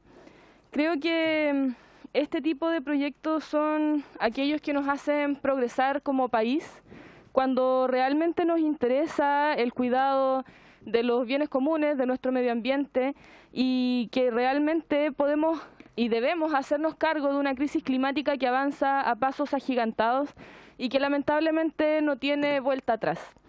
Este tratado establece principios que ya están considerados en otros tratados internacionales, que por lo demás debemos hacer un esfuerzo a que este tratado pueda aprobarse de manera ojalá unánime, porque el derecho al medio ambiente es un derecho que se abre también para garantizar otros derechos fundamentales, como lo es el derecho a la vida, los derechos humanos, o así otros derechos que son fundamentales para todas y todos.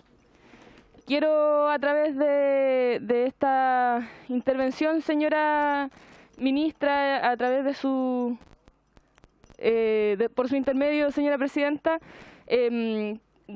decir que voy a aprobar este proyecto porque es un proyecto que es favorable para todas, para todos y para todes. Pero también quiero felicitar que en este gobierno se estén levantando este tipo de iniciativas, porque obviamente quiere decir que estamos haciéndonos cargo de manera real de un problema que está ahora, que no está mañana, en el 2030 o en el 2070. Esto lo estamos viviendo ahora. Tenemos crisis hídrica, tenemos crisis climática, tenemos crisis medioambiental en todo Chile y en todo el mundo, y este tratado nos va a ayudar a poder solventar este tipo de problemáticas que son importantísimas para todos, para poder tomar acciones ahora ya. Muchas gracias, señora presidenta.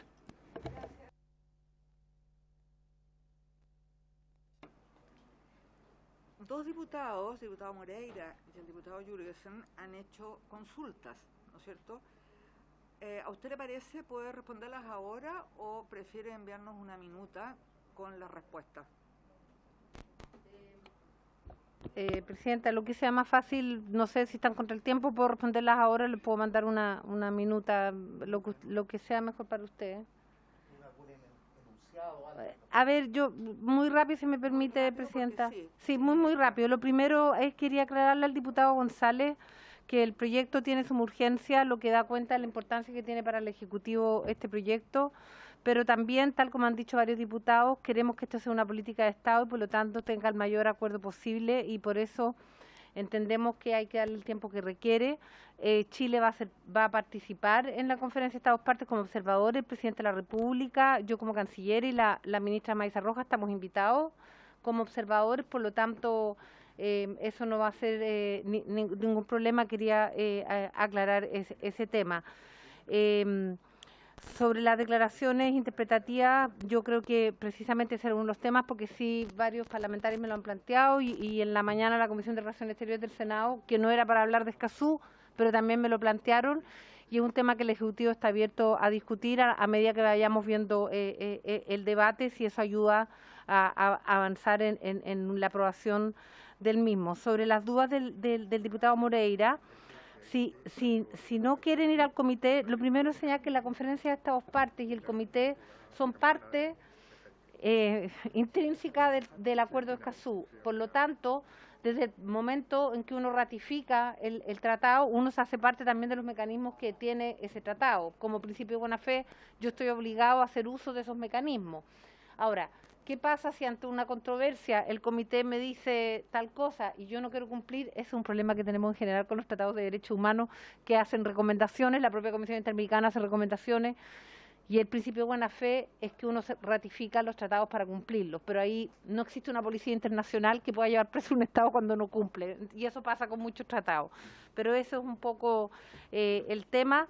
Sobre los principios, que entiendo que uno de los temas que varios parlamentarios de oposición quieren hacer una declaración interpretativa, lo podemos conversar, tal como yo señalé en la presentación. Todos estos principios obedecen ya a estándares internacionales en materia de derechos humanos, tienen definiciones en los estándares, no son creaciones del Acuerdo de Escazú.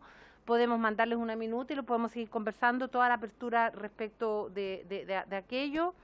Y las preguntas sobre el tema de las transformaciones.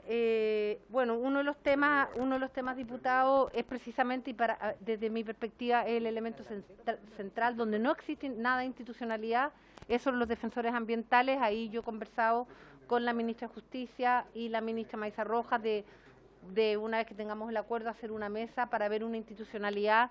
Existen en distintos países distintos mecanismos de protección. Eso es una transformación fundamental. Y yo creo que sería más responsable en mi parte preguntarle a quienes están en los sistemas de evaluación de impacto ambiental qué debilidades tendría lo que actualmente tiene Chile en materia de participación. Pero lo que yo sé, ahora le hablo no como canciller, sino desde la Comisión Interamericana, que Chile es un ejemplo en materia de evaluación de impacto ambiental y en términos de participación. Tendrá debilidades, pero tal como lo dijo Julio Cordano, es un ejemplo en esta materia. Entonces, habrán temas que habrá que reforzar, pero ahí no hay grandes transformaciones. El principal tema es este. Y en la justicia, en el tema de justicia, sí quisiera recalcar por su intermedio, Presidenta, que lo que dice en el acceso a la justicia en asuntos ambientales, primero garantizar el debido proceso, algo que está en nuestra Constitución, y luego habla en el marco de la legislación nacional. El Acuerdo Escazú no está proponiendo creación de nuevos tribunales, sistemas de justicia paralelo, simplemente garantizar el acceso a la justicia en temas ambientales en el marco de la legislación nacional, y los países dentro de su propia soberanía podrán ver cómo responden a estas declaraciones. Eso hay, los fondos de contribuciones, el fondo de contribuciones es un fondo de contribuciones voluntaria, y al ser voluntaria primero depende del Estado y el monto también depende. Hay muchos fondos de contribuciones voluntarias en distintos instrumentos internacionales, y la verdad que algunos funcionan y otros no, porque los Estados no ponen dinero, pero eso también queda bajo la decisión discrecional del Estado parte. Gracias, ministra. ¿Podemos después completar? Quedamos a disposición, Presidenta, para cuando usted necesite podemos volver. Le agradezco, ministra, todos los antecedentes que nos ha entregado usted y el director de Medio Ambiente, el señor Julio Cordano. Muchas gracias.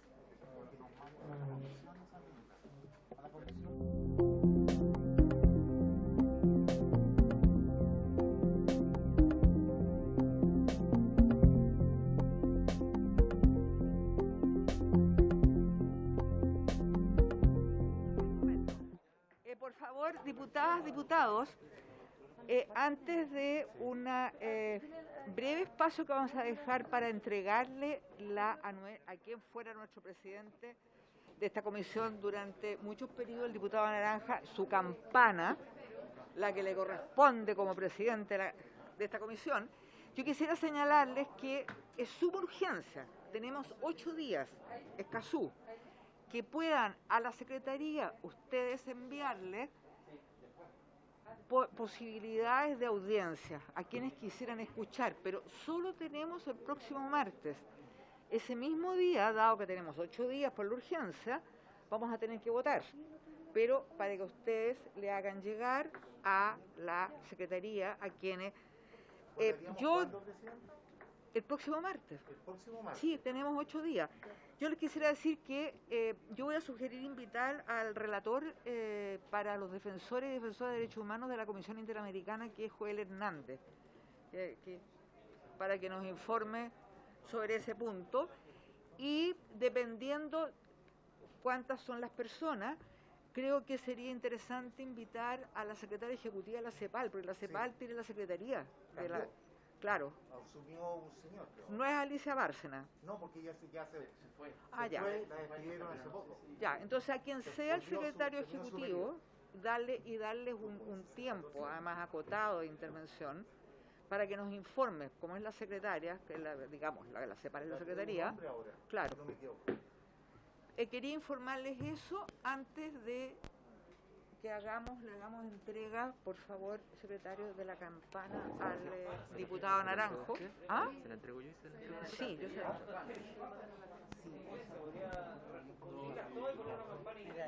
La campana. Ahí diputado Naranjo.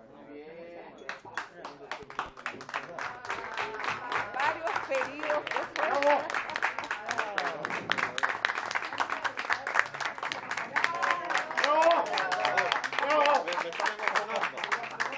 Me van a obligar a hablar.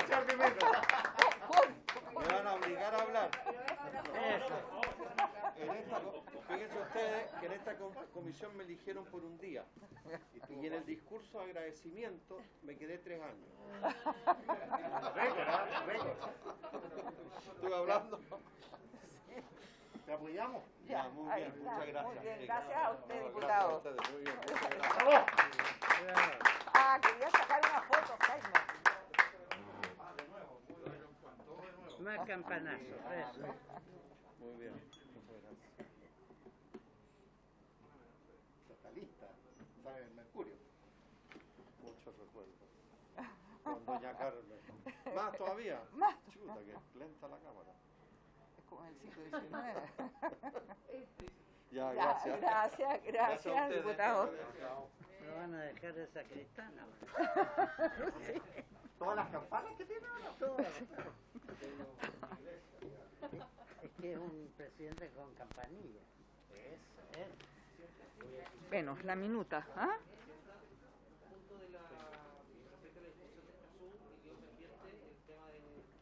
Perdón, Presidenta, de poder recabar el acuerdo para que pueda ser enviado a la Corte Suprema para que nos dé su opinión. Ya que la... Sí, Presidente. pero bueno, la Corte Suprema se va a demorar mucho. A mi juicio no corresponde. Sí, Presidente, la lo que Corte pasa es que Suprema pero Sí, Presidente, lo que pasa es que el artículo 8.3 se refiere a organismos especializados que impartan justicia ambiental, medidas cautelares, medidas para facilitar la producción de la prueba. Y eso tiene que ver con materia propia de los tribunales. oficiamos a la Corte Suprema sobre el punto. Para que nos dé su secretario. opinión. ¿Usted puede, ya, por favor? Y le solicitamos a la Corte que la urgencia, le hacemos presente la urgencia. Gracias, Presidente. Exacto, que el gobierno le puso. Gracias, Presidenta. Muchas gracias. Bueno. Diputadas, diputados, el punto 2, ¿no es cierto?, es recibir en audiencia al señor secretario general de la Cámara a fin de que se refiera al acuerdo marco de participación en instancias internacionales en virtud de lo dispuesto en el artículo 37 del reglamento. Sugiero, ya que estamos casi en la hora, que lo escuchemos y podamos después leer la cuenta, porque ahí tenemos que tomar un acuerdo en la cuenta que dice relación con los grupos interparlamentarios. Y por eso está la señora Jacqueline Pellet acá. No sé, o lo hacemos antes eso. Diga usted, secretario. ¿Ah? Sí, ya mejor, ya. Muy bien. Bueno, tiene la palabra. Gracias, don Presidente. Miguel Landero. Miren, algunos, como hay muchos nuevos en esta comisión, quiero contar cómo es el procedimiento de los viajes internacionales. La Cámara solo financia lo que está en el acuerdo marco. Esto es una norma que tiene un asidero reglamentario en el artículo 37, como ustedes muy bien lo pusieron en la citación, y con la práctica de la Cámara que llevan esto ya desde 1998. ¿En qué consiste el acuerdo marco? Es que la Secretaría, que lo conversa con la Presidencia previamente, presenta a la Comisión de Relaciones Exteriores las instancias en que la Cámara va a participar oficialmente, ¿ya? Una vez que la Comisión establece que esas instancias, los comités parlamentarios, conforme, ¿no es cierto?, al peso específico de cada grupo político, decide a qué viajes concurre cada grupo político y en qué oportunidad. Más o menos, para hacerlo en simple, aquellos que ya hay hartos que son antiguos acá y que conocen bastante el sistema, y hay unos más nuevos, y hay otros que no les ha tocado participar en muchas instancias internacionales, pero es para que se entienda. Básicamente, lo que nosotros hacemos aquí en la Comisión es exponer las virtudes, por supuesto, de los organismos internacionales en los cuales la Cámara participa, oficialmente, y aquellos otros en los cuales nosotros damos permiso para que los parlamentarios puedan concurrir sin que eso implique gasto institucional. Y voy a poner algunos ejemplos. Primero voy a ir a los grupos que participamos normalmente, o las instancias que participamos. Nosotros participamos en el Parlamento Latinoamericano, en la Unión Interparlamentaria Mundial, en la Comisión Mixta entre el Congreso Nacional de Chile y el Parlamento Europeo, que ese es producto, les recuerdo, del tratado que tenemos con la Unión Europea, en el grupo del Asia-Pacífico, en Parlaméricas, por un tema más ahí de la Comisión de Transparencia, en el Comité de Diálogo Político con la República Popular China, en el Foro Parlamentario de la OCDE, en el Parlamento Andino, en el Foro de Mujeres Líderes Mundiales y en el Foro de la Alianza del Pacífico. Y adicionalmente tenemos un acuerdo especial que solo afecta a los comités que tienen representantes mujeres, es que nuestras parlamentarias van al foro de ONU Mujeres que se realiza en la ciudad de Nueva York una vez al año y van por grupos de 5. ¿Ya? En alguna oportunidad fueron más, pero eso es lo que se hizo hasta el año 2020. Todo lo que yo estoy diciendo es hasta el año 2020. Yo sin perjuicio voy a dejar ahí un detalle completo de en qué consiste cada una de las instancias y las invitaciones que se hacen en los distintos grupos. Voy a explicar un poco más o menos cómo funciona cada de estos grupos. El Parlamento Latinoamericano es un parlamento que tiene comisiones y un pleno, y por lo tanto nosotros ahí participamos en un número determinado de comisiones. Al partido que le toca va su representante de comisión y en algunas tenemos presidencia y en otras vicepresidencias. Todos los cargos directivos internacionales de los diputados lo deciden los comités. No es que yo voy y me elijo, sino que si no, no le reconocemos la participación internacional y después no pueden ir, así, porque eso es muy importante. Y dos, nunca se olviden que son los comités los que designan quién participa por cada grupo político. Y ahí siempre se genera un problema, que nosotros reconocemos que es una molestia, que es que no siempre van los mismos, pero desafortunadamente ustedes comprenderán que esta es una instancia de decisión política y por lo tanto los comités verán cómo deciden eso y nosotros no nos podemos meter en ello. La Unión Interparlamentaria Mundial es una organización que hoy día tiene alrededor de 130 y tantos países, es muy antigua y hace generalmente 2 reuniones al año, donde van los parlamentarios de todos los países del mundo. La última fue en Indonesia hace pocos días atrás, la anterior fue en Madrid, la próxima es en Ruanda, en octubre próximo, si la memoria no me falla, Jacqueline. Y ahí va un grupo un poquito más reducido de parlamentarios. Generalmente son 2 grupos de parlamentarios, uno que va a la primera reunión, otro que va a la segunda reunión. Hay una serie de ahí de cargos que tenemos que ver, porque esto lo hacemos con el Senado. Hay un tema del cargo ¿no es cierto?, en el Comité Ejecutivo, y habrá que verlo por los comités, cómo lo vamos a resolver. Una cosita muy breve. Sí. La Unión Interparlamentaria nos exige que en cada delegación vaya a lo menos una mujer. Sí, pues si no perdemos votos, un joven. Están pidiendo que vayan jóvenes de menos de 35 años. Aquí no tenemos problema, Jacqueline, porque somos todos menores de 35, menos Mariano. No, si cuando me preguntaron, yo dije que podría ser la abuelita, entonces. No digan eso. Sí. Luego, después tenemos Asia-Pacífico, que es, ¿no es cierto?, la reunión de los países que pertenecen a la APPF, ¿no es cierto?, el Comité de Diálogo con la República Popular China, con la Asamblea Nacional de la República Popular China, que en el fondo son reuniones anuales, una vez en Chile, una vez en China, donde se tratan temas bilaterales de interés común. Lo mismo ocurre con el Parlamento Europeo, eso es por el tratado. Hay otro tratado que tiene comisión, que es el Tratado de Paz y Amistad con Argentina, pero ahí la comisión es la Comisión de Relaciones Exteriores, ¿ya? Así que todo lo que es relacionado con Argentina, Bolivia y Perú es la Comisión de Relaciones Exteriores la que nos representa para todos los efectos. Ahí ya no corre, ahí ustedes se arreglan acá cómo funciona la cosa, es decir, ustedes verán cómo hacen la delegación. Y como decía, el Comité de Diálogo es una vez al año, OCDE, que es el foro parlamentario de la OCDE, también es una vez al año. El Parlamento Andino tiene una particularidad, que son reuniones ordinarias todos los meses, y ahí lo que estamos haciendo es que dividimos por año en 3 grupos, o es lo que estamos proponiendo, porque estas instancias son caras. Entonces, ustedes comprenderán, si una misma persona se repite 12 veces en el año, genera una dificultad. El más viajado y el más exacto. El caso del Foro de Mujeres Líderes Mundiales es una organización muy importante que hace foros a nivel mundial y también ahí va un grupo que designan los comités, y también tiene que ser mujeres. Es decir, hay 2 comités que no van a pedir, porque hay 2 comités que no tienen mujeres, no van a poder pedir eso, ¿no es cierto? Los que tienen mujeres sí podrán optar a aquello. Y la Alianza del Pacífico es el grupo que constituimos con Perú, con Colombia y con México, y que sigue esta comisión, porque es una comisión de seguimiento a lo que hacen, ¿no es cierto?, los gobiernos en materia de integración económica. ¿Qué otros viajes hay? Están las invitaciones que recibe el presidente de la Cámara. La regla es que el presidente, cuando él recibe una invitación oficial de otro parlamento o de otro gobierno, tiene el derecho a invitar entre 4 a 6 parlamentarios. Él decide. A veces va con 4, a veces va con 6, y eso lo conversa con los jefes de las bancadas. Y los otros viajes son aquellos viajes que no representan para la Cámara un costo, pero sí los consideramos misiones oficiales, que son 4 categorías básicamente, ¿ya? La primera es cuando los invita un gobierno amigo.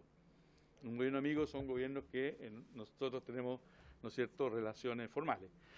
Cuando los invita una universidad de un gobierno amigo, reconocido, para dar una charla, para alguna cosa, nosotros también le damos el permiso respectivo. Cuando los invita un centro político, o por ejemplo, los grupos políticos tienen a nivel mundial distintas organizaciones. Está, ¿no es cierto?, la Internacional Liberal, la Internacional Socialista, la Internacional Conservadora, etcétera. Si su partido pertenece a uno de esos grupos de nivel nacional o nivel global, también se les da el permiso. No financiamos, damos el permiso, con lo cual no tienen problemas con la asistencia. Y hay una última que sí tiene un pequeño financiamiento, es cuando los invita el presidente de la República, en caso del cual el presidente de la República a viajes oficiales de Estado, en el cual van con un pequeño viático que nosotros le damos, que es 1/3 del viático normal, porque no siempre la comitiva cubre todo, ¿ah?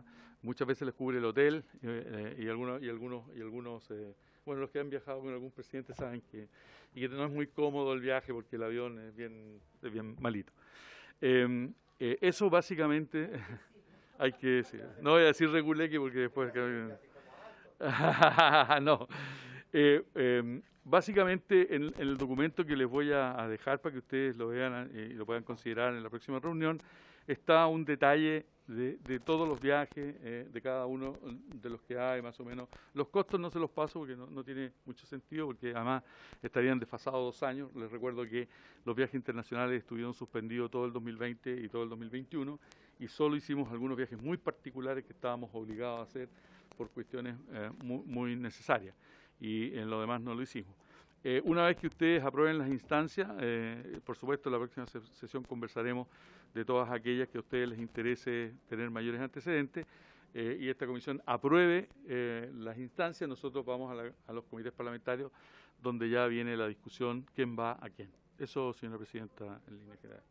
Muchas gracias, secretario general. Voy a dar la palabra ahora, por favor.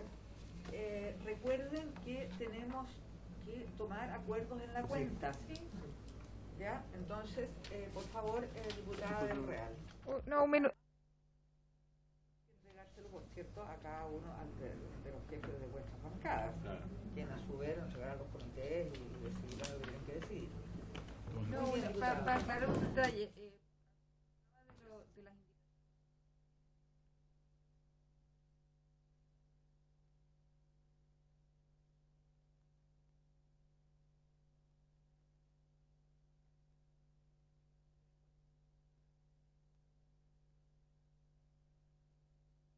Ahí eso es nosotros queremos llevar a la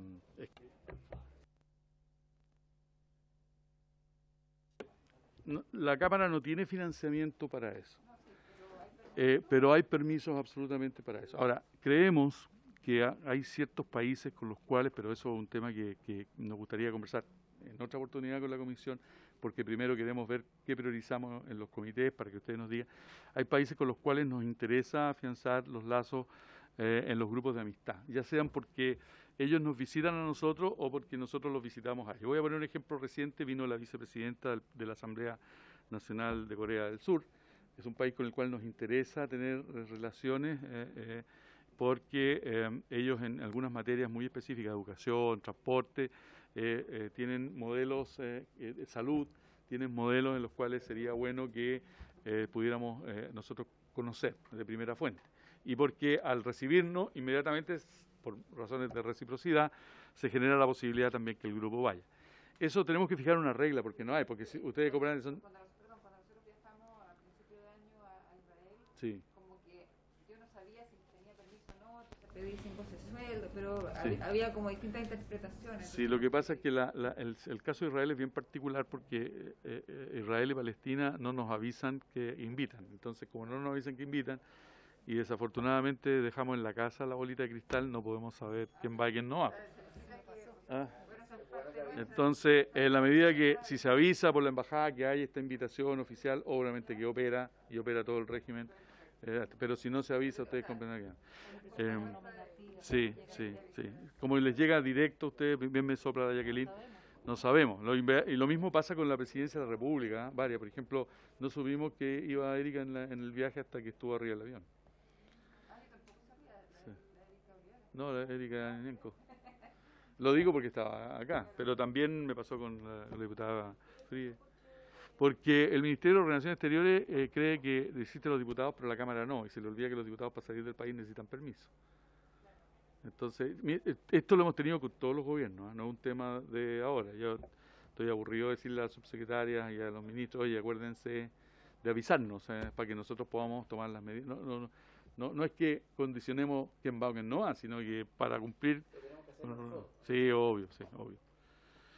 De hecho, a mí me piden las agendas y yo no sé qué responder porque ni siquiera sabemos quién viajaba. Entonces. Nada más que, presidente, un punto muy corto, pero...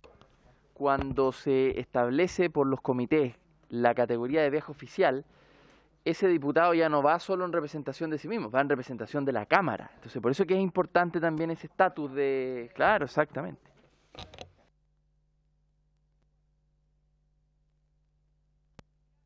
Señor secretario general, insisto en que cada uno de los diputadas y diputados sabe lo que tiene que hacer respecto con esta información. Vamos a entrar a la lectura de la cuenta y algunos acuerdos, pero tengo que señalar que faltan 7 minutos para que le inicie la sesión especial. Por lo tanto, le he propuesto al señor secretario que empecemos con la lectura del número 8 de la cuenta, que es atingente a la señora directora de Asuntos Internacionales, que está acá, porque si no tendría que esperar, señora Jacqueline, largamente. Ya. Le ruego, señor secretario, el punto 8, por favor. Sí.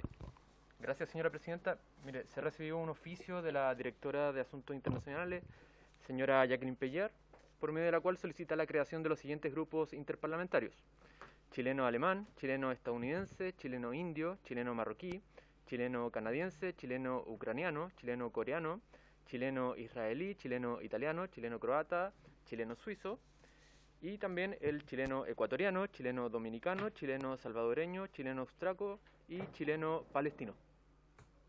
Eso es particularmente ese punto 8 de la cuenta.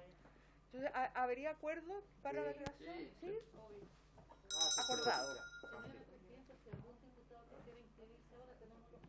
Invitado para Escazú. Ya. Sí.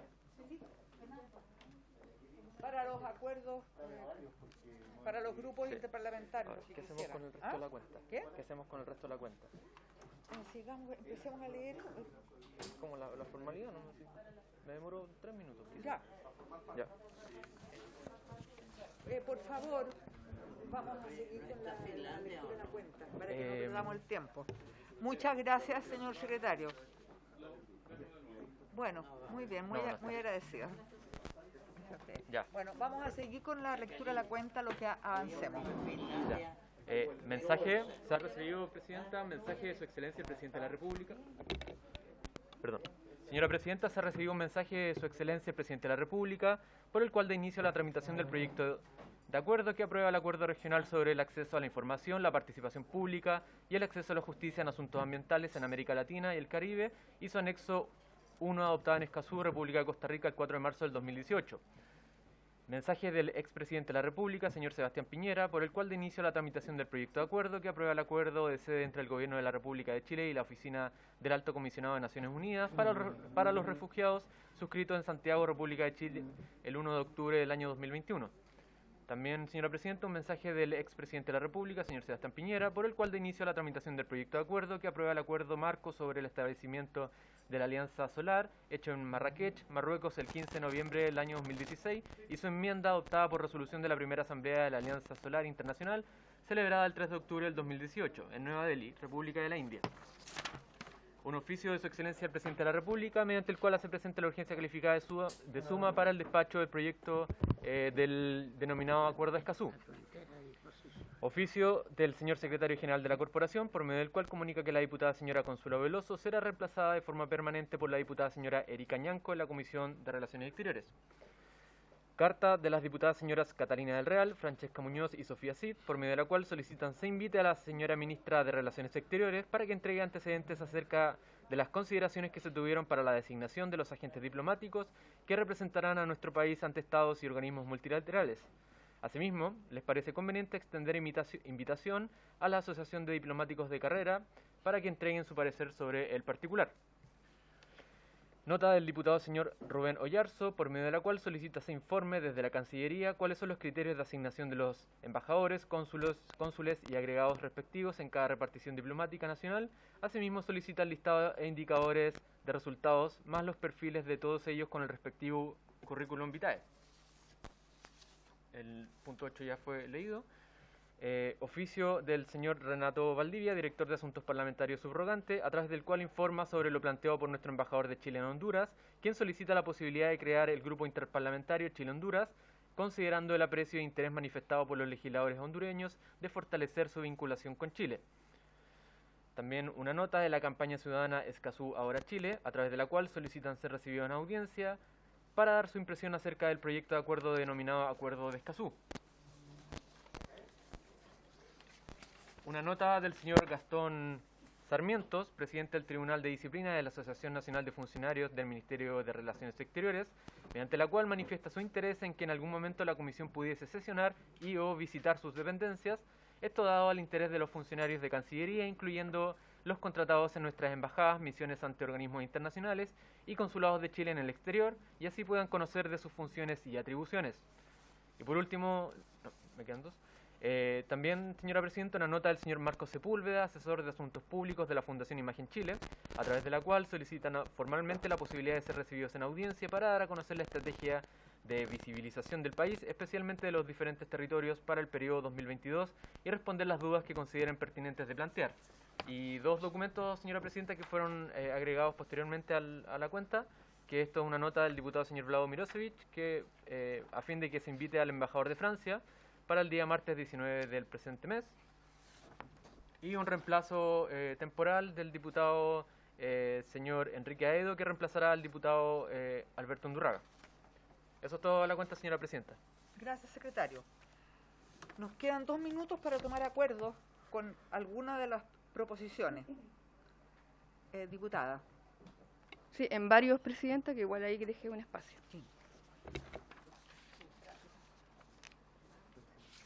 Varios vamos a tener que suspender y seguir. Bueno, pero tenemos que... sí. Tenemos primero que acordar, ¿no es cierto?, la solicitud que han hecho las diputadas Catalina Real, Francesca Muñoz y Sofía Cid, para invitar a la ministra de Relaciones Exteriores para que entregue antecedentes acerca de las consideraciones que se tuvieron para la designación de funcionarios de agentes diplomáticos y también extender la ADICA. ¿Ya? ¿Habría acuerdo? Acordado. Entonces, el señor secretario, que va a ser don Pedro, sí, va a tener que coordinar con MINREL la fecha en que la ministra puede venir a responder esto. Después, para que tomemos de inmediato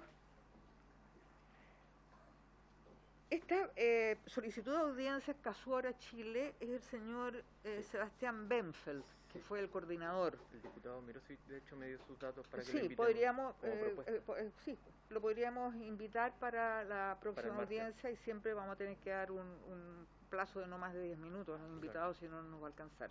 ¿Habría acuerdo? ¿Sí? Acordado. El señor Gastón Sarmiento, ¿no es cierto?, que es el presidente del Tribunal de Disciplina de AEMRE, nos está invitando a que visitemos las dependencias de la Cancillería. Yo creo que un gesto que le digamos que sí, y que concordamos con él una hora y una fecha para esos efectos. ¿Les parece? ¿Habría acuerdo? ¿Sí? Acordado. ¿Ah? A la hora del almuerzo.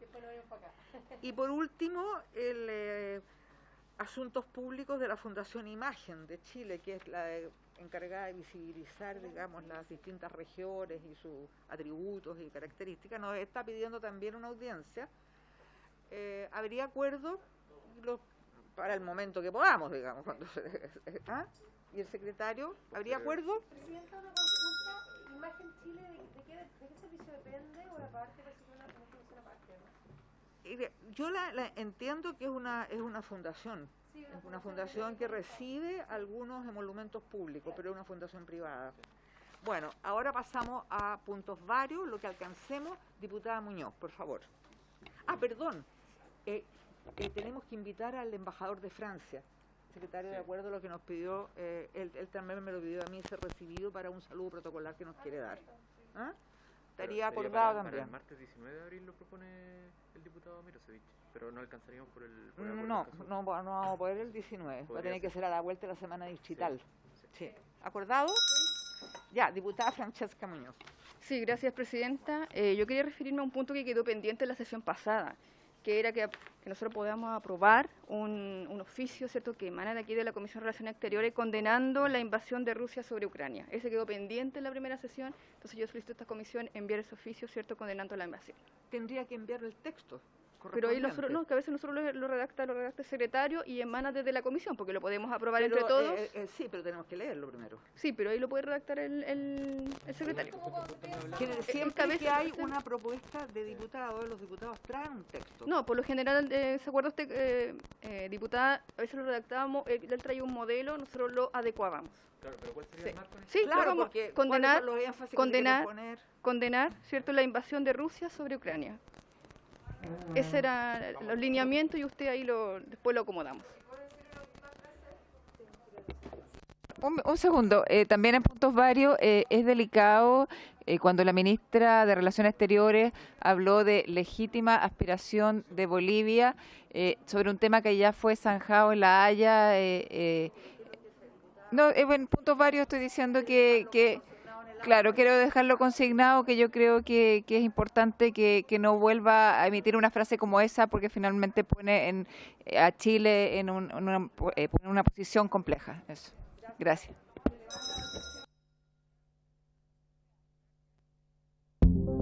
Sí.